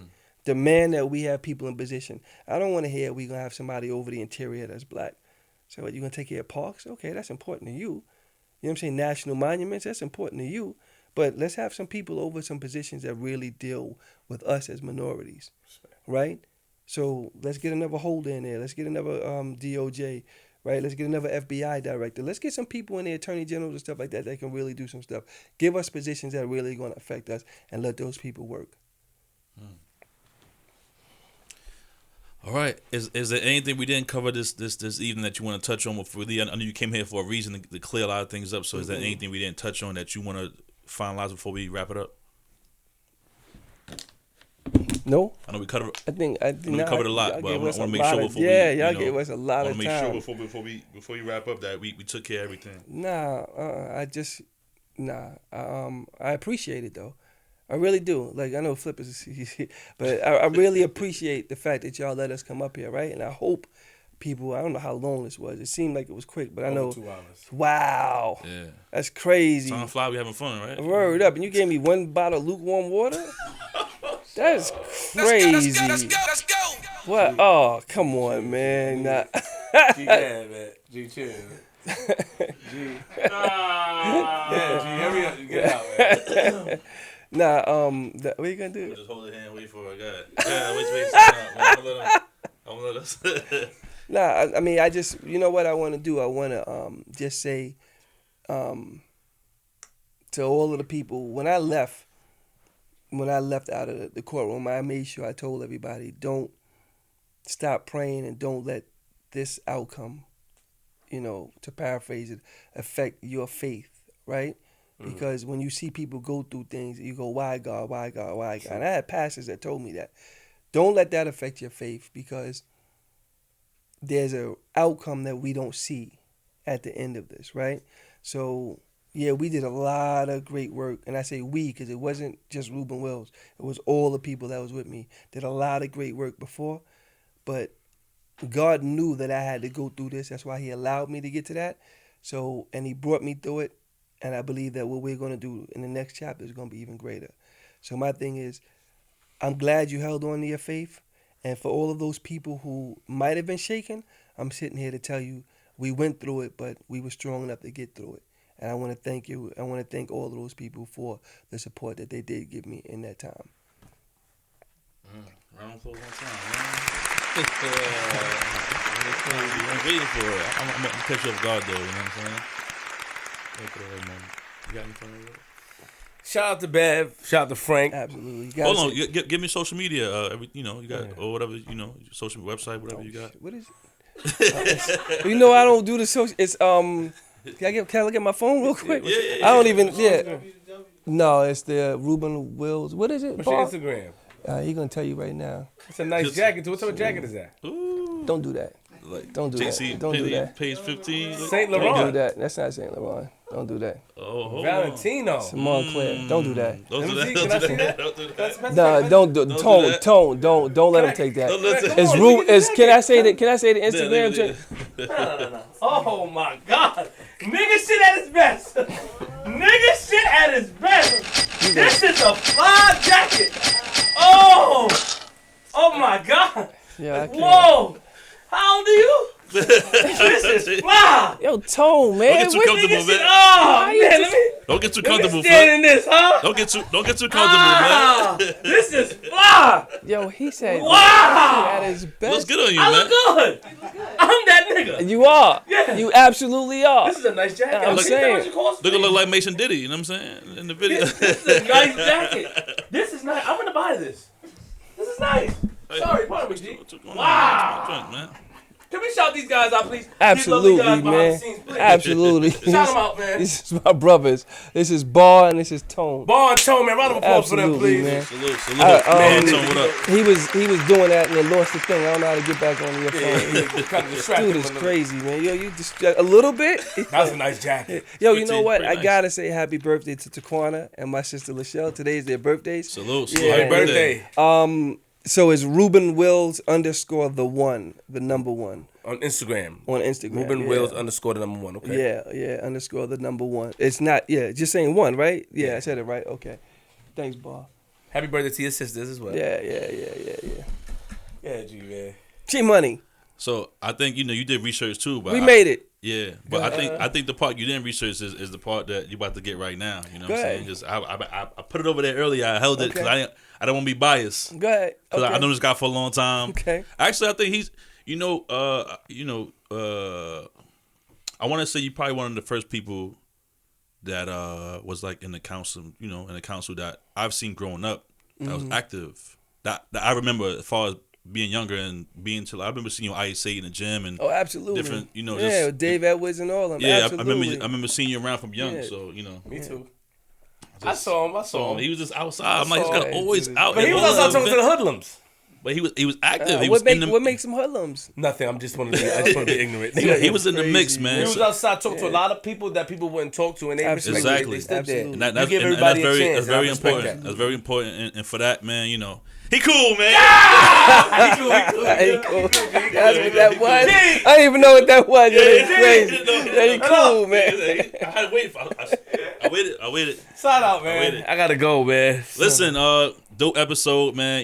It's funny because we came into this episode thinking that you thought you was gonna get him, right? You thought you had something for him. No, I was confused. I said, yo, we seen the because, notes. so much Does that people- happen a lot, or is that No. no? That you're confused. Does that happen a lot? No. Oh, snap. Oh. Okay, give it. I see. That's why I'm trying to wait. Give it. I done it 2 times. He cool. Hey, don't talk to my friend like that. Don't do it. No. Play the new drop. He's gonna play for him. Oh, Play it. What you talking about? What you talking about? What you talking about? What you talking about, Wills? Yeah. No, you know what it was? Oh man. Once he told me Pop spoke, because he brought it up to me, and then when Frankie called me, shout out to Pops. I'm like, yo, Frank. I remember calling him back. I'm like, yo, Hits, his family. He's like, yeah. Then I called G. Then he sent me I said, I know this guy. So I'm growing up. I know him. Facts. I said, all right. And then I came here and shout out to Michelle, man. I want to give a shout out because we're so busy. And she comes and, I remember when I first wanted to give her this job, G Money, we gave her a lot. We had a lot on her shoulders, but she ends up doing well. Michelle put these notes together. I mean, it was just one time I was reading notes and we asked a question and then Michelle was texting and stuff like that. But she's doing her job, man. I gotta salute her because, she said to me one time, it's like, yo, are you reading the notes? Sometimes I would skim through them. But today, because it was Frankie and it was Bev and it was G Money Pop, I said, I'm going to be fair. Then I'm reading it. I'm like, hold up. All this shit he was accused of doing? Exactly. What? That's why we was in here talking. I'm going to be honest. We was fixing the camera, but we was like, Like if I go at, I have to go at him. But what were we doing? I appreciate that. And then That you gets to the handled it truth. well, man. So you know, I mean, you went to the closet one time on me. You went I to the had corner. to because You went to the corner on me one time. What I say though, I say, yo, we gotta ask him the questions. Yeah. It's up to him to validate it. you and did then, it well though. And then in the comments, you're People gonna can see. learn. People can learn from him because a lot of people come up here and they. You know, he put it together like we have a way of getting things out of people. But Yes. people, they end up leaving and regretting. Like, oh, I'm going to check that out. Yes. He did it already. Yo, look, I spoke to this person. I don't want to name that person. So I don't want to name that person. And he stood on the square. Still on the square, That's yeah. it. Yeah. So that's some advice for the following guests coming on this couch, man. You know what I'm saying? Stand We have a sign now Listen, where we've been filming in progress. Please. We ain't taking nothing down, Listen, please. man. God, yeah. Except for the intro about, we're gonna take that off. I'll talk about it behind the scene. But What, about Bev? yeah, we got. I ain't say nothing wrong. I was a kid. I saw it. I'm just saying. I gotta ask Frank. I You gotta ain't got to worry about it because you'll hear the voice. Yo, Flip. Yeah. This is I know it's Bev. Yeah, how you know it's me? Because the only person voice deeper than yours is God, right? Yeah, all right. Okay. Yeah, you'll It was like 15 seconds though. Anyway, make sure you follow the pages, man, at DJ GMoney156, at Queenzflip with a Z, at Flip the Script Pod. Pick Your Eater season 4 coming soon. You know what I'm saying? Look out for that. We 2 episodes in right now. Just to give y'all a little teaser. We have some Spanish food, we have some Nigerian food. That's all I'm gonna say so far. You know what I mean? Shout out to today's sponsors, man. Shout out to The Hot Sauce Boss at The Hot Sauce Boss on Instagram, TheHotSauceBoss.com, the website. You know what it is, man. You know what I'm saying? I might try something for Pick Your Eater too. We gonna. Where's your sponsors, Flip? I got no. You had the band people. Where the band people Mind at? your business, man. Oh, see, look, he did. I saw it right there. The bands, right? Maestro, yeah. Don't count my pockets. See, that's your problem. Oh, here we go. You should have counted your pockets. That's why you were in the position that you was in the first place. Man, please. Stop counting pockets, yeah. You count my pockets, bro. I see that jacket. My attorney's counting my pocket. Oh. No, we gonna do it Hey, like yo, first that. and foremost, I don't know who sent this, right? But you sent a hoodie to my man G Money of your face on this. If you think I'm aware of this, you got another thing coming. Oh, no, matter of fact, hold on. The back is fire. Pass Fly Records. But come on, man. Send me another one, man. I'm not wearing you, bro. Even though the hoodie hot. Come on, bro. Damn, G. Well, listen. Look, I gave this. Why you gave it to me? I know. like the back is You know fire. what? Well, I know. I'm gonna have somebody send you a hoodie. What's your size? Extra large. No, I mean the size you wear. No, I mean I don't want. No, I'm not trying. I thought he mistook what I was saying, man. Yo, I'm saying. Yo, it's hot. You'll tell me off camera, Oh, right? oh. Cause I ain't gonna lie. You know this- what's so crazy? I can tell that you haven't used the it's been a while since you used the dye in your hair and stuff like that. So you feel like you're young. bro, It's been a while. man, I I see ain't the do spot. that, You're looking dude. good though. It's been a while Thank since you used it. Nah, Maybe you want to go back to that if you want to feel young again with them fly ass jackets and fly ass shoes, Boy, huh? let me tell you something, man. I'm traveling. That's what make me feel young. That's it. You know what I'm saying? I'm doing that. Can I sign on now? Wait. What for real? You seen this clothing line different? Yes. You seen that before? Yes. You like that? Oh yeah. Yeah, I like it. All right. So I'm gonna tell him to send y'all Extra large, I said. Okay, we'll talk about it off camera.